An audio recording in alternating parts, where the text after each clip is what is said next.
Women remember their wedding day as the happiest moment of their lives, but Ashley Gardner remembered the day her husband told her to clean his shoes as the moment she finally understood she had married a monster wearing expensive cologne. The Grand Livingston Hotel ballroom glittered with wealth that night, every surface reflecting light from chandeliers that cost more than entire homes. Ashley stood alone near a marble column, her fingers gripping a champagne flute she had not tasted, watching her husband Matt Short charm a circle of investors and their wives with stories she knew were exaggerations wrapped in lies. His laughter carried across the room, confident and careless, the sound of a man who had never faced consequences for anything he had ever done. The woman standing closest to him, a brunette in a red dress that probably cost thousands, touched his arm while laughing at something he whispered. Matt did not step away. He never did.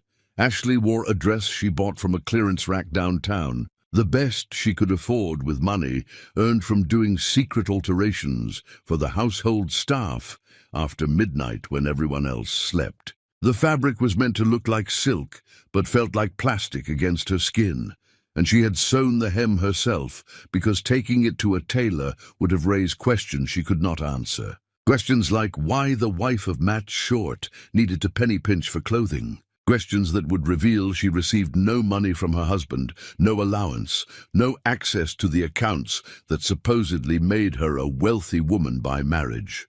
She was as poor now as she had been working double shifts at the laundromat, except now she lived in a mansion and starved in private. The evening had crawled by with excruciating slowness. Ashley arrived with Matt, but he abandoned her at the entrance, walking away mid-sentence when an older gentleman called his name. She drifted to this corner and stayed there, watching couples dance and groups laugh and waiters circulate with trays of food she was too anxious to eat. Nobody spoke to her. The Short family had made it clear over these years that Ashley was not to be acknowledged in social settings, and New York society followed their lead. To speak with her was to insult the Shorts. To ignore her was to maintain favor with one of the city's most powerful families. The choice was obvious. Diane Short, Matt's mother, swept past at one point wearing diamonds that could fund a hospital wing. She glanced at Ashley with an expression of mild distaste, the way someone might look at a stain on expensive upholstery, then continue to her destination without pausing. Thomas Short, Matt's father, had nodded once in Ashley's direction earlier in the evening, the only member of the family who occasionally acknowledged her existence, though never with warmth or kindness. Just acknowledgement that she occupied space in his world. The night might have ended like so many others, with Ashley riding home in silence beside a drunk husband who would stumble to his room and forget she existed until the next social obligation required a wife's presence. But then Matt spilled his drink. He was gesturing dramatically while telling some story, his whiskey tumbler tilting too far, and the amber liquid splashed across his chest and down onto those ridiculous Italian leather shoes he was so proud of. The shoes that cost more than most people earned in weeks of hard labor. Matt looked down at the stain spreading across the leather, and his face transformed. The charming smile vanished, replaced by something cold and cruel that Ashley recognized immediately because she saw it often behind closed doors. He scanned the room until his eyes found her in the corner, and then he raised his voice loud enough that conversations nearby stuttered to silence. "Ashley, get over here." She felt her stomach drop. The nearby guests turned to watch, their expressions shifting from curiosity to anticipation. Someone was about to be humiliated, and the crowd sensed blood in the water. Ashley set down her champagne flute and walked across the marble floor, each step echoing in her ears like a countdown to disaster. Matt watched her approach with eyes that held no recognition of their wedding vows, no memory of promises made, no acknowledgement that she was his wife and deserved basic human dignity. When she reached him, he pointed down at his shoes without looking at her face. "Clean them, now." The words hung in the air between them, sharp and unmistakable. Around them the guests had gone completely quiet. Even the orchestra seemed to soften, Or maybe that was just Ashley's mind trying to process what was happening. She looked at the shoes, then at Matt's face, then at the crowd watching with expressions ranging from shock to barely concealed amusement. An elderly woman in pearls raised her eyebrows. A younger couple exchanged glances. Someone pulled out a phone and held it up, recording. "Matt, I cannot—" Ashley's voice came out barely above a whisper. She tried again, forcing strength into the words. "I will not do that." His hand shot out and gripped her wrist, fingers digging in hard enough to hurt. He pulled her closer, so his face was inches from hers, his breath reeking of whiskey and rage. "You will do what I tell you, or I will divorce you tomorrow morning, and you can go back to whatever gutter my mother pulled you from. Do you understand me?" She understood. She understood that he meant every word. She understood that his parents would support him. She understood that she had no legal protection, no money of her own, nowhere to go if he followed through on the threat. She understood that she had spent these years building a prison around herself, one compromised moment at a time. And now the walls had closed in completely. But she also understood something else, something that crystallized in that moment with perfect clarity. She understood that she would rather face any uncertain future than spend another second pretending this marriage was anything but an elaborate form of torture. Ashley pulled her wrist free from his grip with surprising strength, the motion sudden enough that Matt stumbled slightly. She looked directly into his eyes and spoke loud enough for everyone nearby to hear. "No." Then she turned and walked away. Not quickly, not running, just walking with her spine straight and her head high, moving through the crowd that parted to let her pass. Behind her, she heard Matt call her name once, then curse. She heard murmurs spreading through the ballroom, like ripples on water. She heard Diane Short's sharp intake of breath and someone's nervous laughter. But she did not stop walking. She crossed the entire length of that glittering ballroom, pushed through the heavy doors into the hotel lobby, and kept going until she reached the street. The December cold hit her like a slap, her thin coat doing nothing to protect against the wind cutting between buildings. She had $17 in her small purse. No credit cards because Matt never gave her any. No bank account in her own name because he said wives did not need such things. Nowhere to go because the only home she had known for these years was the Short mansion, and she would cut off her own hand before returning there tonight. The city stretched around her in all directions, millions of people living their lives behind lit windows, and she had never felt more alone. Ashley walked to the nearest bus stop and sat on the cold bench, watching taxis pass and couples stroll by holding hands, living in a world that seemed impossibly distant from her own. She thought about calling someone, but who? She had lost touch with every friend during the marriage because Matt made it clear that socializing was inappropriate for someone in her position. Her stepmother Regina had sold her to the Short family for cash and made it clear she wanted nothing more to do with her. She had no one, nothing, just the clothes on her back and $17 and the crushing weight of understanding that she had just walked away from the only security she possessed. But as she sat there shivering in the darkness, something else stirred beneath the fear and despair, something small but fierce, an ember of defiance that Matt's cruelty had somehow failed to extinguish completely. She had said no. For the first time in her marriage, she had refused him in front of everyone and walked away with her dignity intact. It was a tiny victory that would probably cost her everything, but it was hers. They could not take it back. They could not erase it.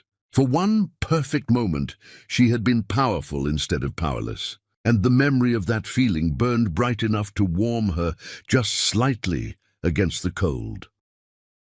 When the bus finally arrived, Ashley climbed aboard and paid her fare, not knowing where she would go, but knowing she could never go back. Behind her, in that glittering ballroom, her husband stood with whiskey-stained shoes and a fury that would not fade quickly. Ahead of her lay only uncertainty and struggle. But somewhere deep in her mind, a memory stirred from childhood. Her mother's voice saying something about an envelope hidden in an attic. Words that had seemed meaningless at the time, but now whispered possibility into the darkness. If she could just remember, if she could just find it. If there was anything left in this world that might save her, it would have to come from her mother, the only person who had ever truly loved her. The bus pulled away from the curb, carrying Ashley into a future she could not imagine, leaving behind the shattered fragments of a life that had never been hers to begin with. Chapter 2. 3 years of invisible cruelty. They say time heals all wounds.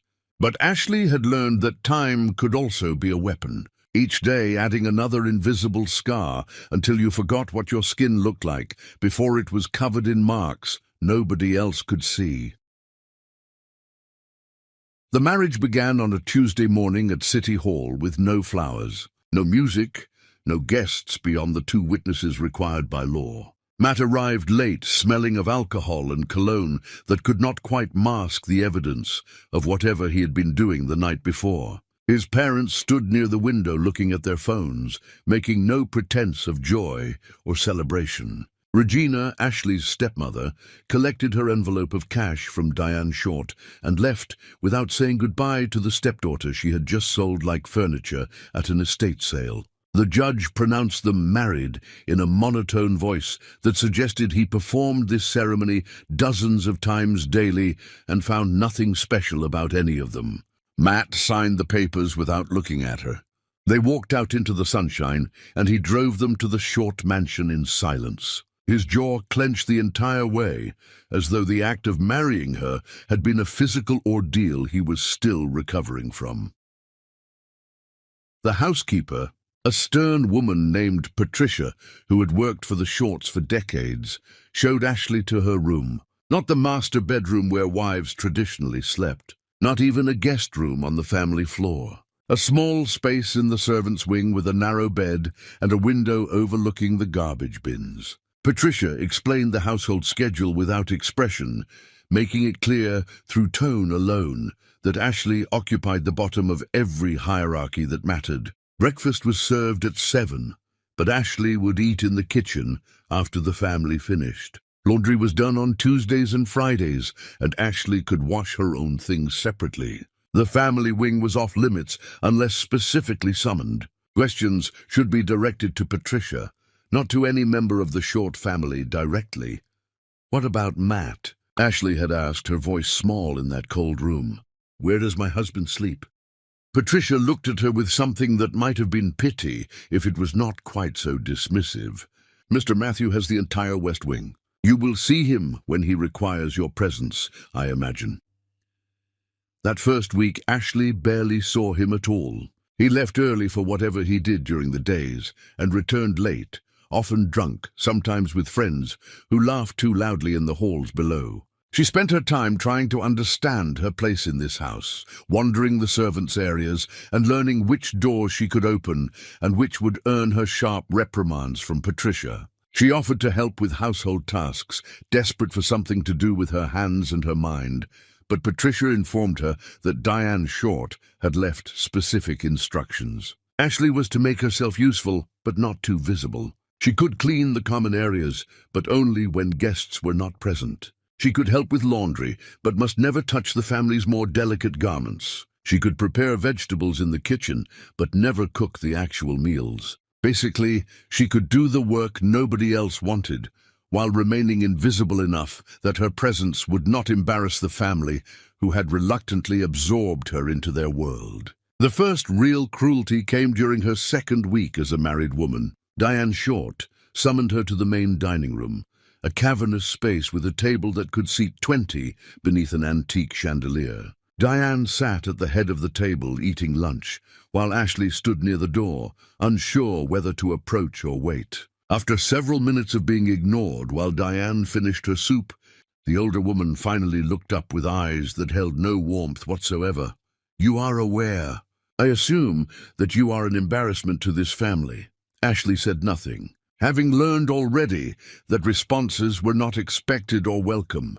"My son married you because we needed to settle him before his behavior destroyed what my husband spent decades building. You were convenient and cheap, which are your only relevant qualities. I want to be very clear about your position here. You are not a daughter to me. You are not a cherished member of this household. You are a legal arrangement that I hope will end soon when Matthew tires of this ridiculous experiment. In the meantime, you will make yourself scarce. You will not speak to our guests. You will not attend family meals unless specifically required for appearances. You will certainly not embarrass us by attempting to insert yourself into our social circles. Do you understand? Yes, Ashley whispered. Yes, what? Yes, Mrs. Short. Diane smiled then, a thin expression that contained no joy. Good, you learn quickly. That will make this tolerable for all of us.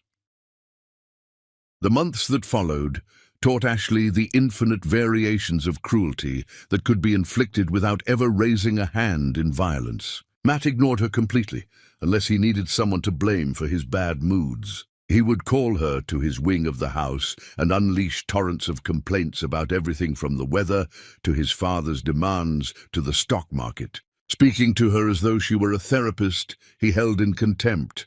When he finished venting, he would dismiss her with a wave of his hand, sometimes mid-sentence, already forgetting she existed before she reached the door. He never asked about her day, never inquired if she needed anything, never acknowledged that she might be a person with thoughts or feelings worth considering.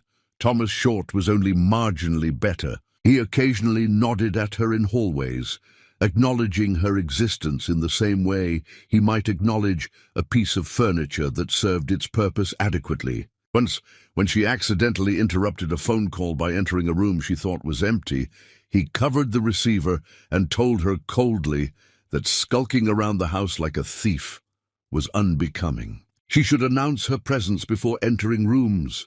She should make herself known, or better yet, she should stay in her assigned areas where she belonged. The poker night incident happened during her first winter in the house. Matt hosted 5 college friends in the mansion's game room and sent for Ashley to serve drinks and empty ashtrays.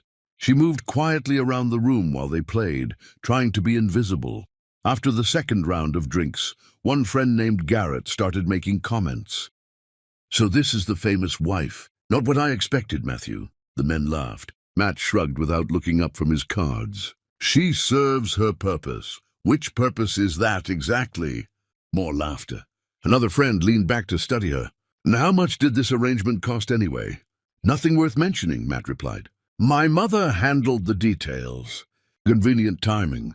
When Ashley was refilling a glass, her hand trembled and bourbon splashed onto an expensive sleeve. The guest cursed, jerking back, and Matt's expression transformed into something dark and dangerous. "Stand in the corner. Face the wall. Do not move until I tell you." She hesitated, not understanding, and his voice rose to a shout. "Now!" Ashley stood facing the wall for 2 hours, while the men threw peanut shells at her back and laughed. When the game ended and guests left, Matt walked past without a word. Patricia found her near midnight and told her she could return to her room. Holidays were particularly brutal because they required her presence for appearances. Thanksgiving dinner that first year involved sitting at the far end of the table while the Short family and their guests filled every other seat. She was introduced vaguely as Matthew's wife, without anyone using her name. When she tried to contribute to a conversation about charity work, mentioning that she had volunteered at a food bank before the marriage, Diane cut her off mid-sentence. "Nobody asked for your input, dear. Perhaps you could focus on learning which fork to use instead of sharing stories that only highlight your unfortunate background." The table went silent for a moment before someone changed the subject, and Ashley spent the rest of the meal staring at her plate, pushing food around without tasting anything. Christmas was worse because it came with the expectation of gift exchanges. Ashley had been doing alterations secretly for some of the household staff, earning small amounts of cash that she hid in her room. She saved for months and bought Matt a watch she saw him admire in a shop window, a beautiful piece that cost her everything she had managed to accumulate. She wrapped it carefully and left it on his bed with a note expressing hope that they might find some happiness together in the new year. Matt opened it at breakfast the next morning while his mother watched. He examined the watch, turned it over, read the brand name on the face and laughed. Actually laughed, the sound sharp and mocking. Is this from a discount store? Diane, look at this. She bought me a watch from some cheap outlet mall. Diane glanced at it without interest. How thoughtful. I'm sure the gardener will appreciate it more than you will. That afternoon, Ashley saw their head gardener Miguel wearing the watch while trimming hedges. Matt had given it away within hours, telling the man it was too cheap for someone in the Short family to wear, but might suit someone of his station. Miguel looked uncomfortable accepting it, clearly understanding the insult embedded in the gesture, but he could not refuse a gift from his employer's son. The cruelest aspect of the marriage, though, was its absolute emptiness. In those years, as husband and wife, Matt never touched her with anything resembling affection, never kissed her except once at the wedding ceremony when legally required, never held her hand or put his arm around her shoulders or did any of the small, intimate gestures that married couples share. He never came to her room, and she was never invited to his. There were no passionate nights, no tender mornings, no moments of connection that might suggest they were anything but strangers forced to occupy the same building. She was legally his wife, but functionally invisible, a ghost haunting her own marriage. She tried in those early months to bridge the distance between them. She left notes suggesting they have dinner together. She asked about his day when they passed in hallways. She offered to accompany him to events where spouses were expected. Every attempt was rebuffed either through direct rejection or simple indifference. Eventually, she stopped trying, understanding that Matt did not want a wife. He wanted a legal arrangement that satisfied his parents' demands while requiring nothing from him emotionally. She could have been a mannequin and served the same purpose. The worst part was not the cruelty itself, but the way it became normalized over time. The first insult shocked her. The 10th made her flinch. The 100th barely registered. She developed an internal numbness that protected her from the constant degradation, a psychological callus that grew thicker each day until she could barely remember what it felt like to be treated with basic human dignity. She forgot she deserved better because she was never shown evidence that better existed. She accepted her role as lesser, as unworthy, as fortunate to have shelter and food, even if the price was her complete erasure as a person. By the time the Christmas party arrived, Ashley had been married for 3 years and could not remember the woman she was before. That woman had dreams of becoming a fashion designer, of creating beautiful things that made people feel confident and valued. That woman believed in love and partnership and the possibility of building a life worth living. That woman died slowly in a servant's room in a mansion full of people who would not acknowledge her existence. In her place was someone hollowed out and nearly broken, someone who had forgotten how to hope, because hope only made the disappointment more painful. But something small and fierce still lived beneath all that trauma and conditioning. Some core part of her that remembered her mother's love and refused to be completely extinguished. When Matt demanded she clean his shoes that night, that small, fierce thing finally found its voice and said no. It was the first word of rebellion she had spoken in 3 years, and once it left her mouth, there was no taking it back. The walls she had been building around herself for protection suddenly became the walls of her prison. And she understood with perfect clarity that she could either die slowly inside those walls or tear them down and face whatever waited beyond.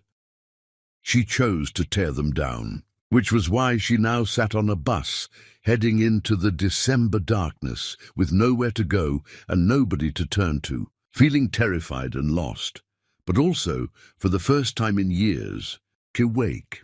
Chapter 3. The Night of Nowhere. Some people believe rock bottom has a flaw, but Ashley discovered that night that you can always fall further than you thought possible. The bus carried her across the city through neighborhoods that grew progressively less familiar, past buildings that seemed to lean against each other for support, and streetlights that flickered like dying stars. She had one destination in mind because she had nowhere else to go. Regina's apartment in Queens, the place Ashley had lived before the marriage, before the transaction that sold her to the Short family. She knew Regina would not welcome her. They had barely spoken since the wedding, but desperation made people reach for unlikely lifelines, and Ashley was drowning. The bus ride took forever, each stop dragging out the inevitable, each red light giving her time to imagine different versions of the conversation ahead. Maybe Regina would feel guilty about what she had done. Maybe enough time had passed to soften her stepmother's heart. Maybe there was some scrap of family loyalty buried beneath the years of resentment and indifference. These fantasies occupied her mind while the city scrolled past the windows. But deep down, Ashley knew they were just stories she told herself to make the fear more bearable. Regina had made her feelings clear when she sold her stepdaughter for cash. Everything that happened after was just aftermath. The apartment building looked smaller than Ashley remembered, shabbier somehow, though probably nothing had changed except her perspective. She stood on the sidewalk staring up at the window where a light still burned, gathering courage she did not feel. The December wind cut through her thin coat and made her bones ache. She could see her breath in clouds before her face. Around her, the neighborhood slept or tried to. The sounds of televisions and arguments bleeding through walls, the smell of cooking and exhaust mingling in the cold air. This was the world she came from, the world the Short family looked down on from their mansion height. Standing here now, Ashley felt caught between two realities, belonging to neither. She climbed the stairs slowly, each step echoing in the concrete stairwell. The hallway on the third floor smelled of cigarettes and old carpet. She stopped in front of Regina's door and knocked before she could change her mind. Footsteps approached from inside, then silence as someone looked through the peephole. More silence. Then the sound of locks turning. Regina opened the door, wearing a bathrobe and an expression that made Ashley's stomach drop. There was no surprise in her stepmother's face, no concern, just immediate irritation, like Ashley was a telemarketer interrupting her evening. "What are you doing here?" "I left him. I left Matt. I need somewhere to stay just for a few days while I figure things out." Regina's laugh was short and humorless. "You left him. The millionaire husband I found for you. You walked away from that life because what, he hurt your feelings? He treated me like garbage for 3 years. Tonight, he humiliated me in front of hundreds of people. I could not stay there anymore. So you came here expecting what exactly? That I would take you in, feed you, support you like some kind of charity case. You are my stepmother. I'm nothing to you," Regina interrupted, her voice rising. "I did my obligation when I arranged that marriage. You were supposed to be set for life. You were supposed to marry into money, and I would finally be free of the burden your father left me with when he drank himself to death. I collected my payment, and we were done. If you are stupid enough to walk away from security because you do not like being told what to do, that is your problem to solve." Ashley felt something crumble inside her chest. She had expected rejection, but hearing it stated so bluntly hurt more than she anticipated. "I have nowhere else to go. That is not my concern. I have a boyfriend living here now, Derek. He pays half the rent, which means the spare bedroom is his. There is no room for you, and there is no reason for you to be here. Regina, please. Just a few nights. I will sleep on the couch. I will not be in the way." Her stepmother's face hardened into something ugly and final. "Go back to your husband and apologize for whatever tantrum you threw. Beg him to take you back. Tell him you will be better behaved. Use whatever assets you have to convince him, because you have nothing else going for you, Ashley. No education, no skills, no prospects. You think the world is going to treat you better than he did? At least with him you had a roof over your head. Without him, you are just another poor girl who will end up exactly where she started, nowhere." The door closed with a finality that echoed through the hallway. Ashley stood there staring at the painted wood, her hand still raised from knocking, her mind struggling to process what had just happened. She heard movement inside the apartment, voices in conversation, then silence. Regina was done with her. Everyone was done with her. She walked back down the stairs and out into the cold, her body moving automatically while her brain shut down to protect itself from the full weight of her situation. She had $17, no credit cards, no phone because Matt controlled the account and probably cancelled her service already. No friends because the marriage had isolated her completely. No job skills beyond alterations and laundry. Nowhere to go except back to the mansion, which would mean crawling to Matt and begging forgiveness and accepting whatever punishment he devised for her rebellion. The thought made her physically ill. Ashley walked aimlessly for a while, her feet carrying her through streets she barely noticed. She passed closed shops and late-night diners and groups of young people laughing outside bars, all of them living in a world that suddenly seemed impossibly distant from her own. She had no plan, no destination, just movement to keep from freezing in place. Eventually, she found herself at a subway entrance and descended into the underground warmth, grateful for any shelter from the wind. She sank onto a bench and pulled her coat tight around her body, watching trains arrive and depart, carrying people to homes and lives she could not imagine. A few travelers glanced at her with expressions ranging from indifference to concern, but nobody stopped to ask if she needed help. In a city of millions, it was surprisingly easy to be completely alone. The hours dragged by with dreamlike slowness. Ashley dozed fitfully on the bench, jerking awake every time a train arrived or a stranger passed too close. Her back ached. Her feet throbbed in shoes not meant for walking. Her mind circled endlessly through the same thoughts, looking for solutions that did not exist, replaying conversations with different endings, imagining futures that all led to nowhere.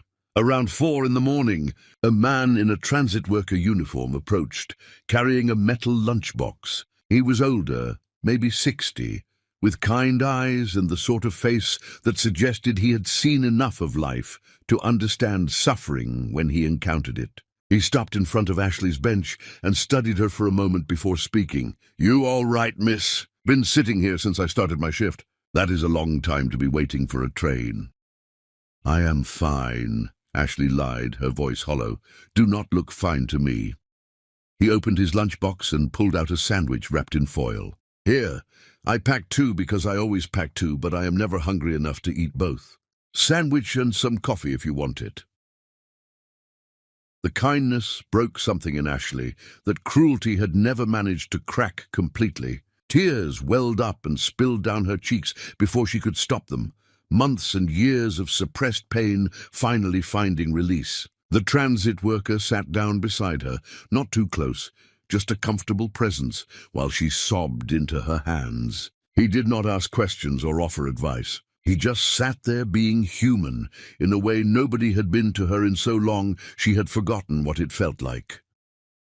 When the crying finally subsided, Ashley accepted the sandwich with shaking hands. It was just peanut butter and jelly, but it tasted like the best meal she had ever eaten, because it came from genuine kindness with no strings attached. The coffee was lukewarm and too sweet, but she drank it gratefully, feeling warmth spread through her body. "Thank you," she whispered. "You have no idea what this means." "Been down myself sometimes," the transit worker said quietly. "Know what it is like when the world gets small and dark.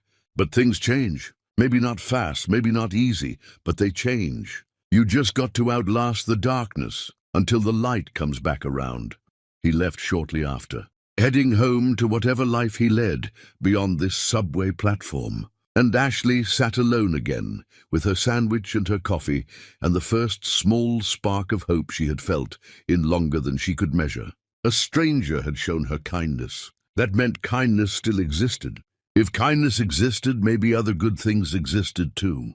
Maybe survival was possible. Maybe there was a path forward she had not seen yet.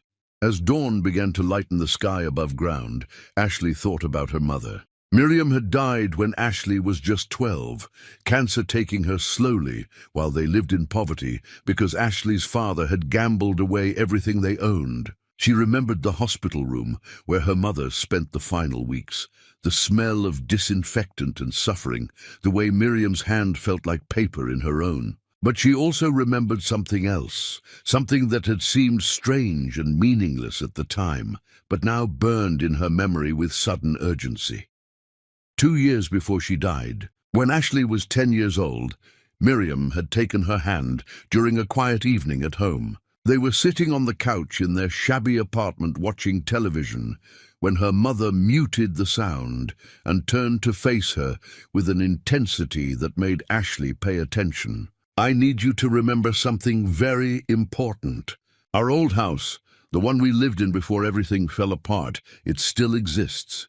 Do you remember the address?" "I think so. The place with the blue door?" "Yes, I need you to memorize that address. Can you do that for me?" Miriam made her repeat it several times until she was confident Ashley would not forget. Then she continued speaking in that same intense tone. "In the attic of that house, there is a blue metal box hidden under the insulation near the chimney. Inside that box is an envelope.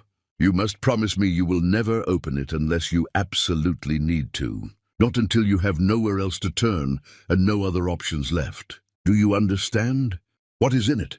"Something I saved for you. Something that will help when the time comes. But you have to promise me, Ashley. Only when you need it most. Only when everything else has failed."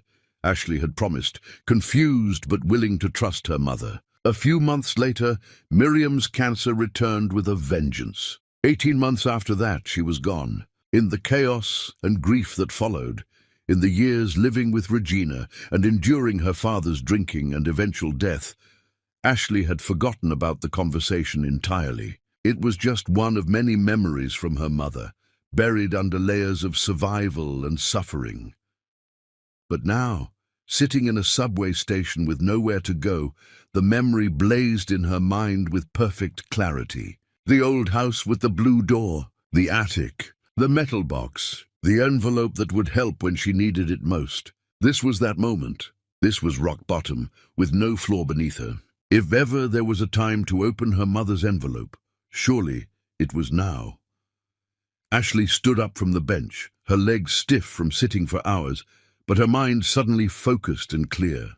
She knew where the old house was, assuming it still stood after all these years. She knew what she was looking for. Whether the box still existed, whether the envelope contained anything useful, whether this would turn out to be just another disappointment, she would not know until she tried. But it was the only thread of possibility she had left to pull, and she would chase it until the thread snapped or led somewhere better than this subway platform at dawn.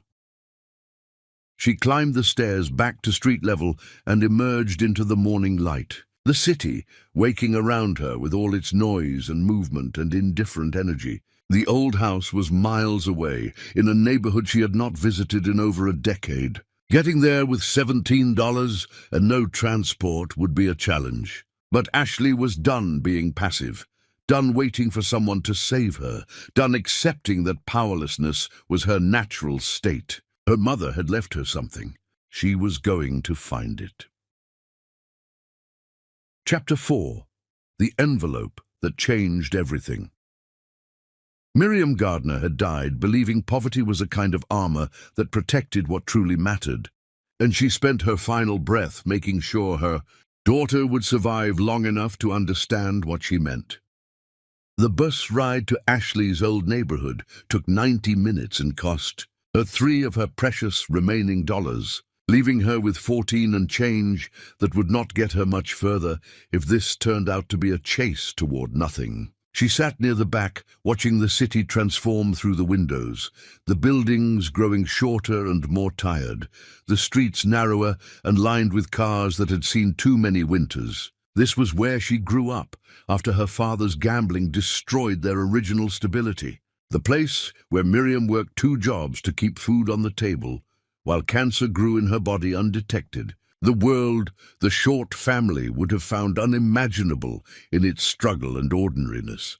She got off at a corner she remembered and walked the remaining blocks to the old house, passing landmarks from childhood that looked smaller now. The bodega where she bought candy with coins saved from lunch money. The park where she played while her mother worked late shifts. The school building where she learned to read and dream and believe that life might be different someday. All of it still existed, weathered but standing, marking time in a neighborhood that changed slowly, if at all. The house itself shocked her with its shabbiness. In her memories, it had been respectable, modest but maintained, a place her mother kept clean despite everything. Now it looked exhausted, the paint peeling in long strips, the yard overgrown with weeds pushing through cracked concrete. Someone still lived here, though. Curtains hung in the windows and a car sat in the driveway, old but functional. Ashley stood on the sidewalk, gathering courage, knowing she would sound insane, asking strangers if she could search their attic for something her dead mother supposedly hid over a decade ago. She walked up the path and knocked on the door, each rap of her knuckles feeling like an invitation to disappointment. Footsteps approached from inside, slow and careful. The door opened a crack and an elderly woman peered out, her face lined with suspicion born from years of urban living, where unexpected knocks rarely brought good news. "I am sorry to bother you," Ashley began, speaking quickly before the door could close. "My name is Ashley Gardner. I used to live in this house when I was a child. My mother was Miriam Gardner." The woman's expression softened slightly at the mention of a name and a history that made this less threatening. "Gardner. That was before we bought the place. Long time ago. Yes, ma'am. I know this sounds strange, but my mother told me she left something for me in the attic. A metal box hidden near the chimney. I would not ask, except I really need to find it.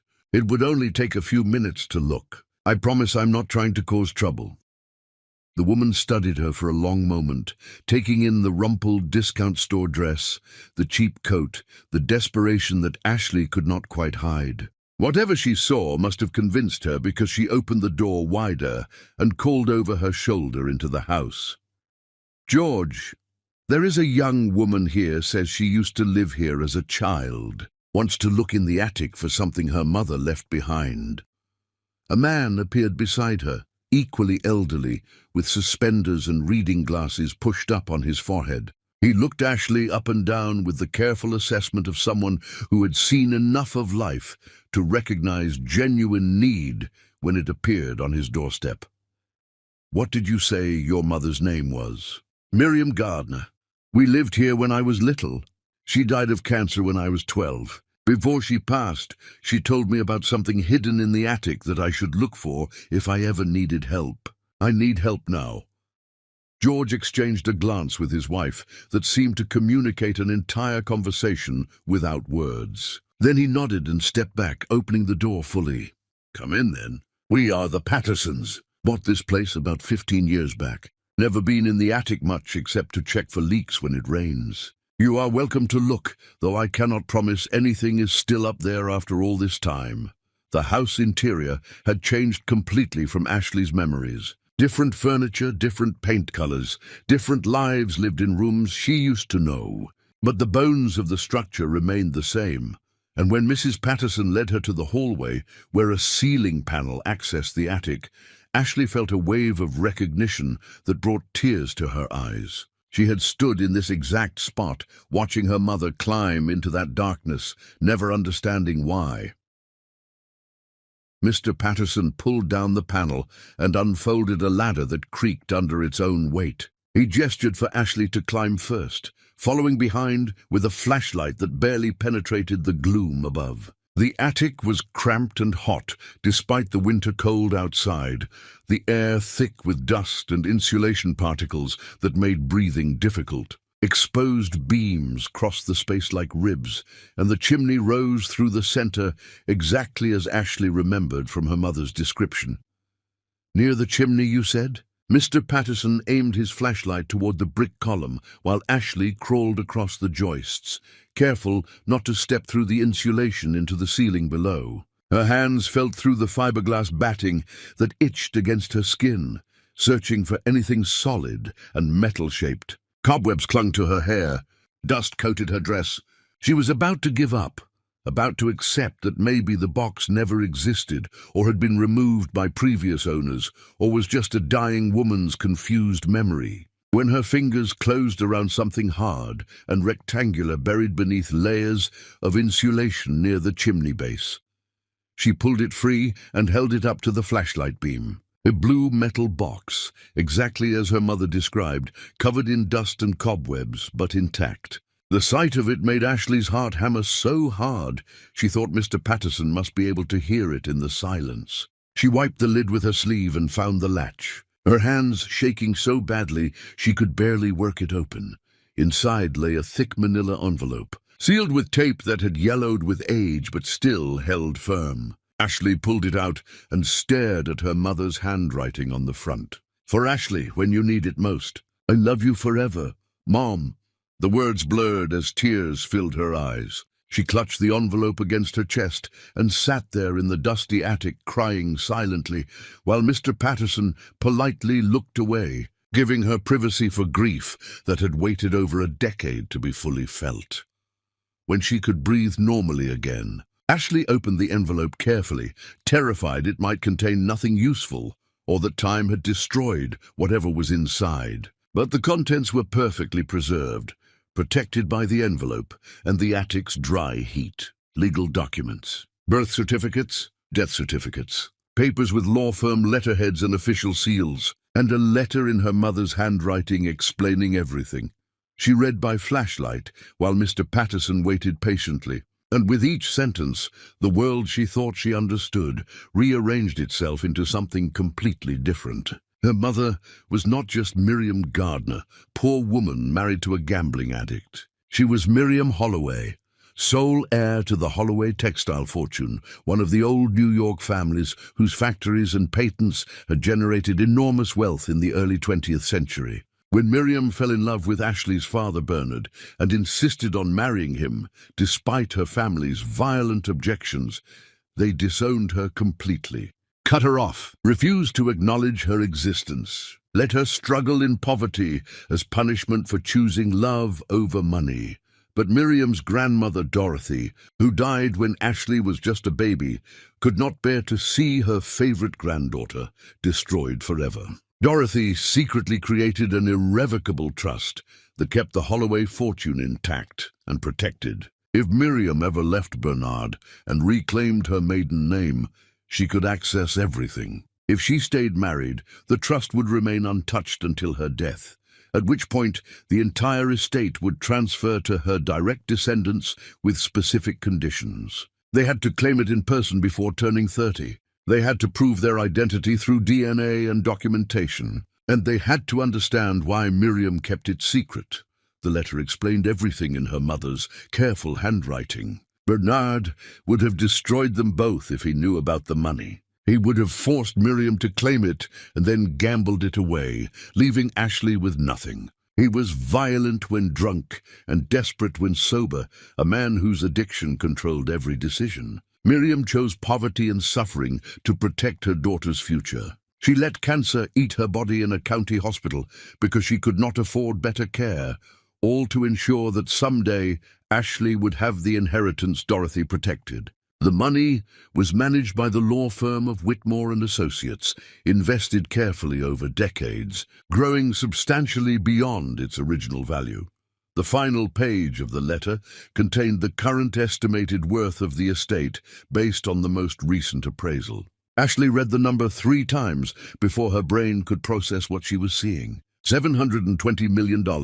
Her mother had sat on a fortune while dying in poverty, protecting it with silence and sacrifice, ensuring it would be there when her daughter needed it most. Ashley sat in that attic holding papers that represented a completely different life, unable to reconcile the woman she had been yesterday with the person these documents said she could become. Everything she thought she understood about her mother, about herself, about the world and how it worked, had just been revealed as incomplete. She was not the poor discarded girl the Short family believed her to be. She was the heir to a fortune that dwarfed their own wealth, hidden in plain sight for over a decade, waiting for her to be desperate enough to look. Mr. Patterson's voice broke through her shock. "Find what you needed?" "Yes," Ashley whispered. "I found everything." They climbed back down from the attic, and Mrs. Patterson offered her water and a bathroom to wash the dust from her hands and face.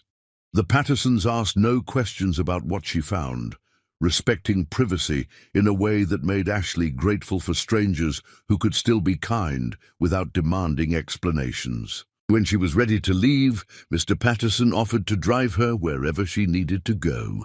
Seeing something in her face that suggested walking was not appropriate for whatever had just changed.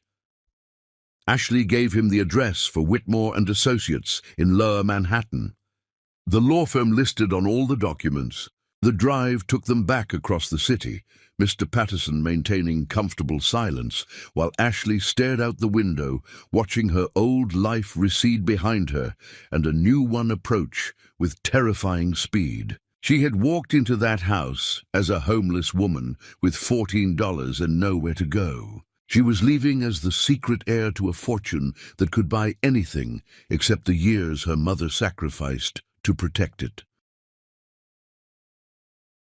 The Whitmore and Associates building was old Manhattan money, all dignified stone and brass that spoke of institutions that outlasted individual lifetimes. Ashley thanked Mr. Patterson for his kindness, watching him drive away before turning to face the heavy doors. She still wore her rumpled discount store dress and cheap coat. She probably looked like someone who had slept in a subway station, because that is exactly what she was. But she had her mother's envelope and her own determination, and sometimes that was enough to open doors that seemed impossible to breach.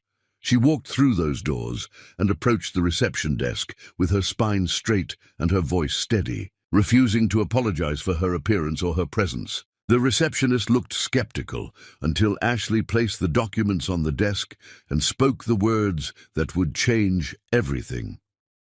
"My name is Ashley Gardner. I am the daughter of Miriam Holloway Gardner. I'm here to claim my inheritance." Chapter 5.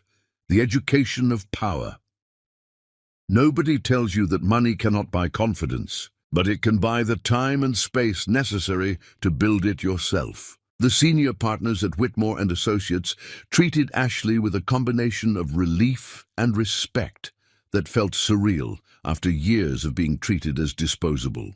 Howard Whitmore himself, a dignified man in his 70s with silver hair and eyes that had seen too many family fortunes lost to stupidity or greed, explained that they had been searching for her for over 2 years. Hired investigators tracked her to the laundromat where she worked before the marriage, but by the time they arrived to make contact, she had already vanished into the Short family mansion. The mansion's security measures and the Short family's obsessive privacy made reaching her directly impossible. Letters sent to the mansion address were intercepted by household staff under orders from Diane Short to screen all mail for threats or unwanted solicitations. Ashley's letters apparently qualified as unwanted.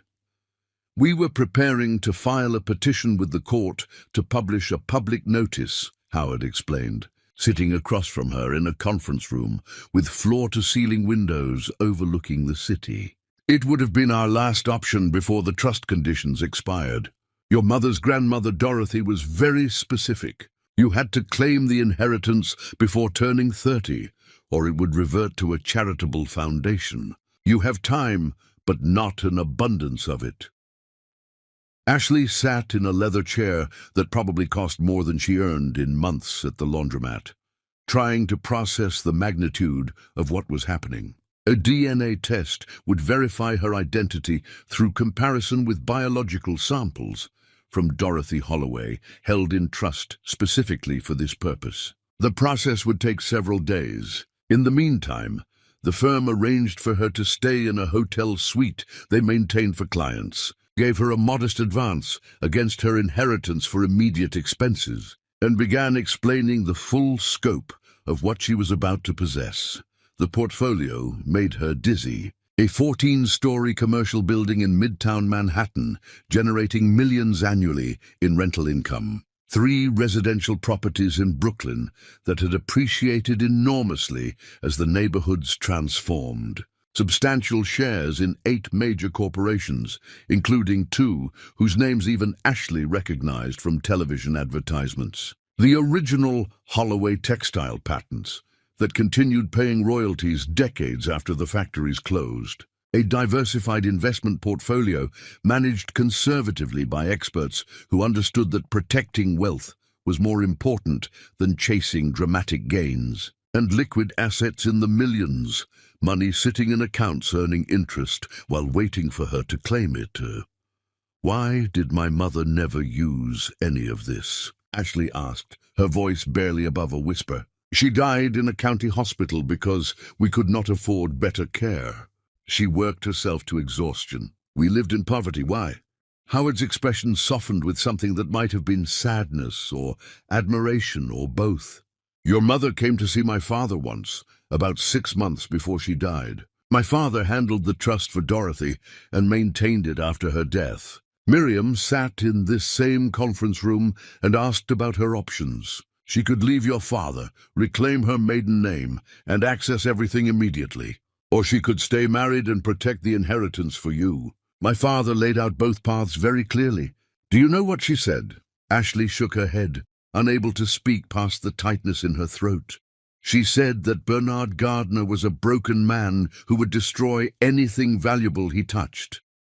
If she claimed the inheritance, he would find ways to access it, manipulate her, steal from her, gamble it away until nothing remained. But if she died without ever claiming it, you would inherit everything on your own terms. She said she was dying anyway. The cancer had spread too far, and she wanted her death to mean something. She wanted you to have a chance at a life she could not give you while she was alive. The tears came then, hot and unstoppable, grief and gratitude tangled together until Ashley could not separate one from the other. Her mother had died protecting her, had chosen suffering over security because the security would have been temporary, and the suffering bought time for the inheritance to remain intact. It was a sacrifice that seemed both impossibly noble and utterly heartbreaking, the kind of love that hurt to receive because it came at such tremendous cost.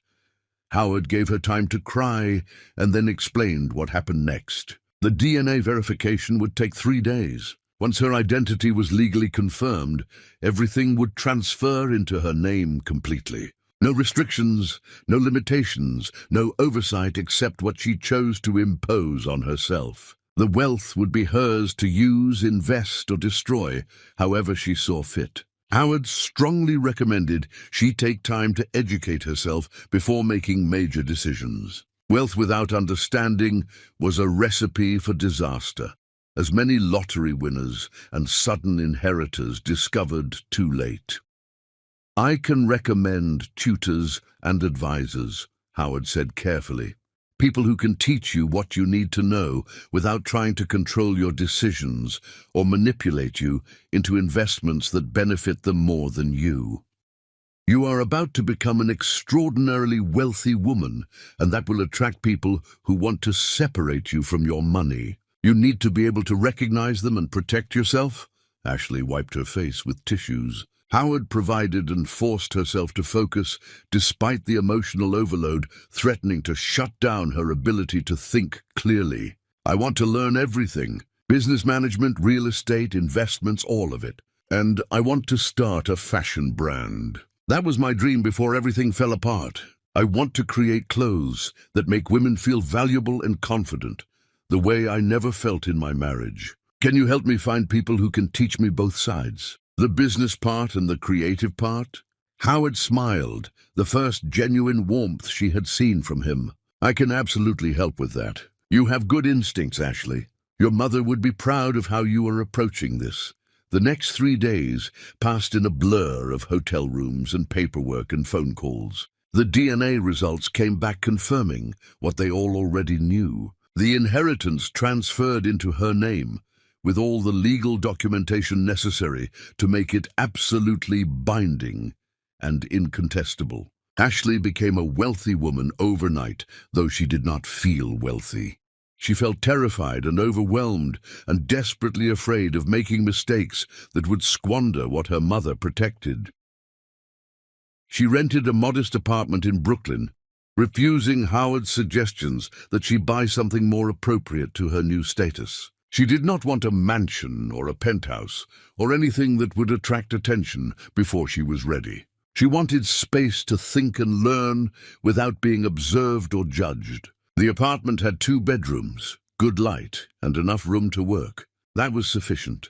Howard arranged introductions to 3 individuals who became her informal education committee over the following months. The first was Patricia Brennan, a woman who spent 30 years managing corporate turnarounds before retiring wealthy and respected. Patricia was blunt, unsentimental, and brilliant at explaining how businesses actually functioned beneath the mythology they presented to the public. She taught Ashley to read financial statements, understand cash flow, recognize when companies were healthy versus when they were pretending to be healthy, and ask the questions that revealed truth instead of accepting the answers designed to hide it. The second was James Rothstein, a real estate developer who built his fortune buying undervalued properties in emerging neighborhoods and holding them through multiple economic cycles. James taught her how to evaluate locations, understand zoning laws, calculate renovation costs, negotiate with contractors, and most importantly, recognize when a property was worth the investment versus when it was just a beautiful trap that would drain money forever. The third was Louise Hart, a fashion industry veteran who ran a successful design house for decades before selling it and becoming a consultant for emerging brands. Louise understood both the creative vision necessary for great design and the brutal commercial reality of trying to sell clothes in a competitive market. She taught Ashley about fabric sourcing, manufacturing processes, pricing strategies, distribution channels, and the 1,000 small details that separated brands that survived from brands that burned brightly and vanished. Ashley absorbed everything like someone who had been starving and finally found nourishment. She studied for 10 to 12 hours daily, reading books Patricia and James recommended, practicing sketches and patterns with Louise's guidance, attending industry events where she observed without drawing attention to herself. She was building foundations that would support everything that came after, and she approached the task with obsessive focus because failure was not acceptable. Her mother had died protecting this inheritance. Wasting it would dishonor that sacrifice. During these months of education, Ashley never contacted the Short family or attempted to see Matt. She knew through public records that he had not filed for divorce, apparently deciding that ignoring her absence was easier than dealing with the paperwork and potential scandal. The Shorts told people she was traveling or visiting family when anyone asked, maintaining the fiction that their marriage was intact, even if she was physically absent. Ashley let them believe whatever they wanted. She was busy becoming someone they would not recognize, and their ignorance was useful. She also began sketching designs that had lived in her mind for years, refining them with Louise's guidance into something commercially viable while maintaining the creative vision that made them special. Her concept was clear. She wanted to create sophisticated, beautifully constructed clothing for women who appreciated quality but did not have unlimited budgets. Not cheap clothes, but not inaccessible either. Pieces that would last, that were made with care, that respected the women who wore them by prioritizing their comfort and confidence over trends that would be irrelevant next season. Louise challenged her constantly, pushing back on ideas that were too expensive to manufacture or too complex to produce reliably or too niche to find sufficient market. But she also encouraged the elements that made Ashley's vision unique. The attention to construction details that most contemporary brands ignored. The focus on flattering real women's bodies instead of creating clothes that only looked good on models. The commitment to paying workers fairly and maintaining ethical production practices, even when cutting corners, would increase profit margins. You are going to struggle to compete with fast fashion on price, Louise warned during one of their sessions, and you will struggle to compete with luxury brands on prestige. You are aiming for the middle, which is where fortunes can be made, but also where most brands die. You need to be exceptionally good at everything to succeed in that space. Then I will be exceptionally good, Ashley replied. her voice carrying a certainty that surprised both of them. One afternoon in late winter, Patricia spread financial statements across Ashley's dining table. Documents from 3 clothing manufacturers Ashley was considering for her first production run. The numbers looked reasonable at first glance, but Patricia tapped one statement with her pen and waited. "Tell me what you see." Ashley studied the pages, scanning revenue, expenses, profit margins. Everything appeared solid. They all looked profitable. "This one has the highest margins." "Look deeper. What are they not showing you?" Ashley stared until her eyes burned, frustration building. She had been studying for months and still could not see what Patricia saw instantly. She was about to admit defeat when something caught her attention. The cash flow timing. The company with the highest margins also had payment terms that stretched 90 days, while their own supplier payments were due in 30. They were profitable on paper, but constantly scrambling for cash to cover the gap. "They are going to miss production deadlines," Ashley said slowly, working through the logic. "Even if they want to deliver on time, they will not have cash to buy materials when they need them. They will delay my orders to manage their own survival." Patricia smiled, genuine pleasure in her student's breakthrough. "Now you are thinking like someone who will not get destroyed by a pretty balance sheet. Trust numbers, but understand what the numbers are not saying. That skill will save you millions over your lifetime." That moment crystallized everything Ashley had been learning. She was not just memorizing facts. She was developing instincts that would protect her from people who used complexity to hide truth. She spent the rest of that day analyzing the other manufacturers with new eyes, finding problems she would have missed weeks earlier, choosing the partner who was honest about their limitations rather than the one who promised perfection they could not deliver. By the time winter became spring, Ashley had transformed from the frightened woman who left the Christmas party into someone who could speak confidently about business strategies and fabric weights and profit margins. She had learned to project authority when necessary, while remaining humble enough to admit when she did not understand something. She had built a network of relationships with people who respected her seriousness and willingness to learn. She was ready to launch Holloway Atelier, the brand that would establish her as someone worth noticing in a city that noticed very little.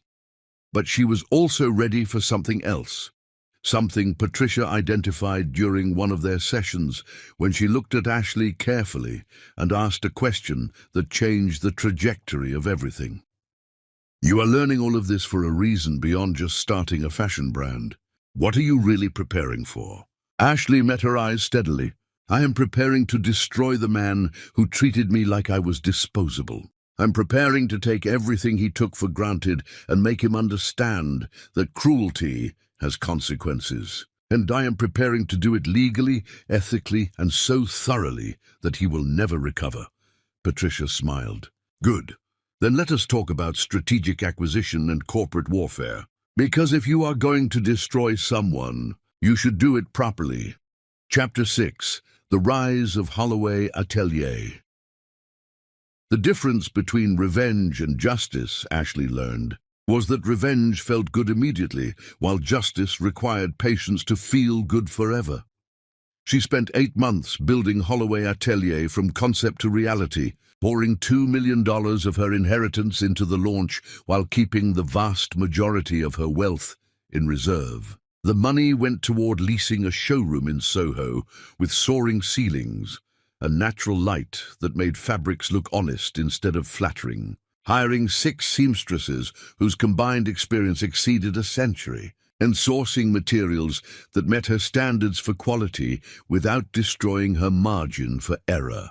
Everything was calculated, measured, planned, with the kind of attention to detail that separated successful launches from expensive failures. The seamstresses she hired were all women pushed out of other design houses when younger workers became fashionable and experience became irrelevant. They were in their 50s and 60s, women whose hands knew fabric in ways that could not be taught, whose eyes could see construction flaws invisible to everyone else. whose patience for perfection had been honed over decades of making clothes for people who could afford to demand excellence. Ashley paid them significantly more than industry standard and treated them like the skilled craftspeople they were, instead of interchangeable labor. In return, they produced work that justified every dollar she invested. The showroom itself became her statement of intent. Not a boutique trying to impress with luxury, not a warehouse trying to compete with fast fashion, but a gallery space where clothes were displayed like art because she believed they deserved that respect. Clean lines, minimal decoration, furniture that welcomed people to sit and consider instead of rushing them through transactions. She wanted customers to feel valued rather than pressured, to understand that buying from Holloway Atelier meant participating in something built with care, rather than just acquiring another garment to discard next season. The first collection consisted of 24 pieces, each one designed to work with the others, while standing alone. Dresses that flattered without demanding impossible bodies. Jackets that combined structure with comfort. Trousers that acknowledged women needed pockets and mobility, not just silhouettes. Everything was crafted to last, with seams that would not split after 3 washes, and fabrics that improved with age rather than disintegrating. The price points were high but not astronomical, positioned precisely where quality-conscious women could justify the expense by calculating cost per wear over years instead of months. Louise helped her organize a launch event that invited fashion journalists, boutique buyers, and women whose taste influenced others without requiring celebrity status. No grand spectacle, no models walking runways, just beautiful clothes displayed thoughtfully and an evening that respected people's intelligence instead of trying to dazzle them into submission. Ashley moved through the crowd, speaking with genuine interest about why she created what she created, listening to feedback, answering questions about construction and sourcing with specifics that proved she understood every aspect of what she was selling. The response exceeded her hopes. Several fashion journalists wrote reviews praising the collection's maturity and craftsmanship, contrasting it favorably with the disposable trends dominating contemporary fashion. Boutique buyers placed orders substantial enough to keep her seamstresses working at capacity for months. Women who attended the launch returned with friends, then returned again alone, becoming customers who valued what Holloway Atelier represented as much as the clothes themselves. Within 3 months, the brand had a waiting list. Within 6 months, major fashion magazines featured her designs in editorial spreads. Within 9 months, Ashley was being invited to industry events, where her presence was valued rather than tolerated, where people wanted her opinions and sought her collaboration. She attended everything, networking with strategic focus, building relationships that would matter when the time came to use them. She was careful to keep her married name buried completely. Professionally, she was Ashley Holloway, designer and businesswoman, with no mention of Matt Short or the year she spent invisible in his mansion. When people asked about her background, she said simply that she came from a textile family and learned the industry from the ground up, which was technically true even if it omitted significant details. Nobody pressed for specifics because her work spoke for itself, and in fashion, current relevance mattered more than historical biography. The Short family remained oblivious to her transformation. They did not follow fashion news, and Matt certainly never paid attention to his wife's dreams or interests. To them, she was still the poor girl who walked away from her marriage and disappeared into whatever obscurity awaited people foolish enough to reject security. They had no idea that Ashley Holloway, the designer mentioned occasionally in business journals they skimmed but never read carefully, was the same woman they dismissed so thoroughly. But Ashley paid close attention to them. She subscribed to commercial real estate newsletters and business publications. She attended investment conferences where real estate deals were discussed and rumors spread more freely than in formal settings. She learned that Short Properties, while still considered a major player by people who did not look closely, was showing cracks in its foundation that would soon become chasms. Thomas Short's health had declined significantly. He suffered several smaller strokes after the initial major one, each one stealing more of his capacity to manage the company he built over 40 years. Control passed to Matt by default, because Thomas structured everything around family succession, and the board of directors had no mechanism to prevent it, despite Diane's increasingly desperate objections. Matt's leadership proved exactly as disastrous as anyone paying attention could have predicted. He made terrible investments based on relationships rather than analysis, trusting college friends with no relevant experience because they flattered his ego and borrowed his money. He alienated key business partners through a combination of missed meetings, broken promises, and casual insults delivered when he was drunk enough to forget diplomacy. He borrowed aggressively against properties that should have been held free and clear, mortgaging the family's stability to cover losses from failed ventures. Every decision compounded previous mistakes until the company's financial situation became genuinely precarious. Ashley absorbed all of this information without acting, patient as winter ice forming on deep water. She expanded her own portfolio strategically, using her real estate knowledge to acquire properties in emerging neighborhoods where value was poised to increase substantially. She joined boards of charitable organizations and cultural institutions, building relationships with old money families whose influence shaped the city's economic landscape in ways that never appeared in newspapers. She moved through elite circles with growing confidence, no longer the outsider looking in, but a participant whose opinions mattered. At a Metropolitan Museum gala one evening, she found herself in conversation with Lawrence Pemberton, who had been Thomas Short's business partner decades ago before a bitter falling out ended their relationship permanently. Pemberton was in his 60s now, silver-haired and sharp-eyed, with the kind of intelligence that saw through pretense immediately. He asked her about Holloway, Atelier, and listened to her answers with genuine interest before steering the conversation toward real estate and investment strategy. They discovered a natural alignment in how they approached business. Both valued careful analysis over impulsive decisions. Both believed in building sustainable operations rather than chasing quarterly gains. Both understood that reputation mattered more than short-term profits because reputation determined who would work with you when opportunities arose. By the end of the evening, Pemberton suggested they stay in contact, and Ashley agreed immediately, recognizing that an alliance with someone of his experience and connections would prove invaluable.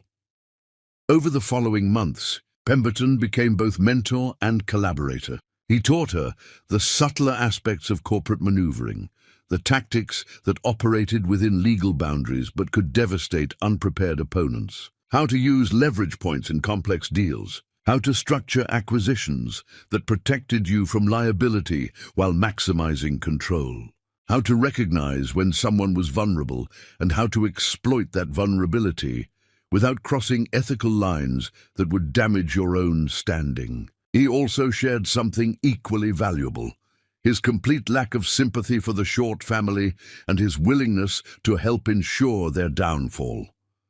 Thomas Short betrayed me when he thought I was vulnerable, Pemberton explained over dinner one evening. Stole a deal I had developed and used our partnership agreements to claim it was joint work. When I tried to fight him, he used his connections to freeze me out of projects until I had to walk away and rebuild from nothing. It took me 10 years to recover what I lost. I have been waiting for an opportunity to return the favor ever since. If you are planning what I think you are planning, I want to help.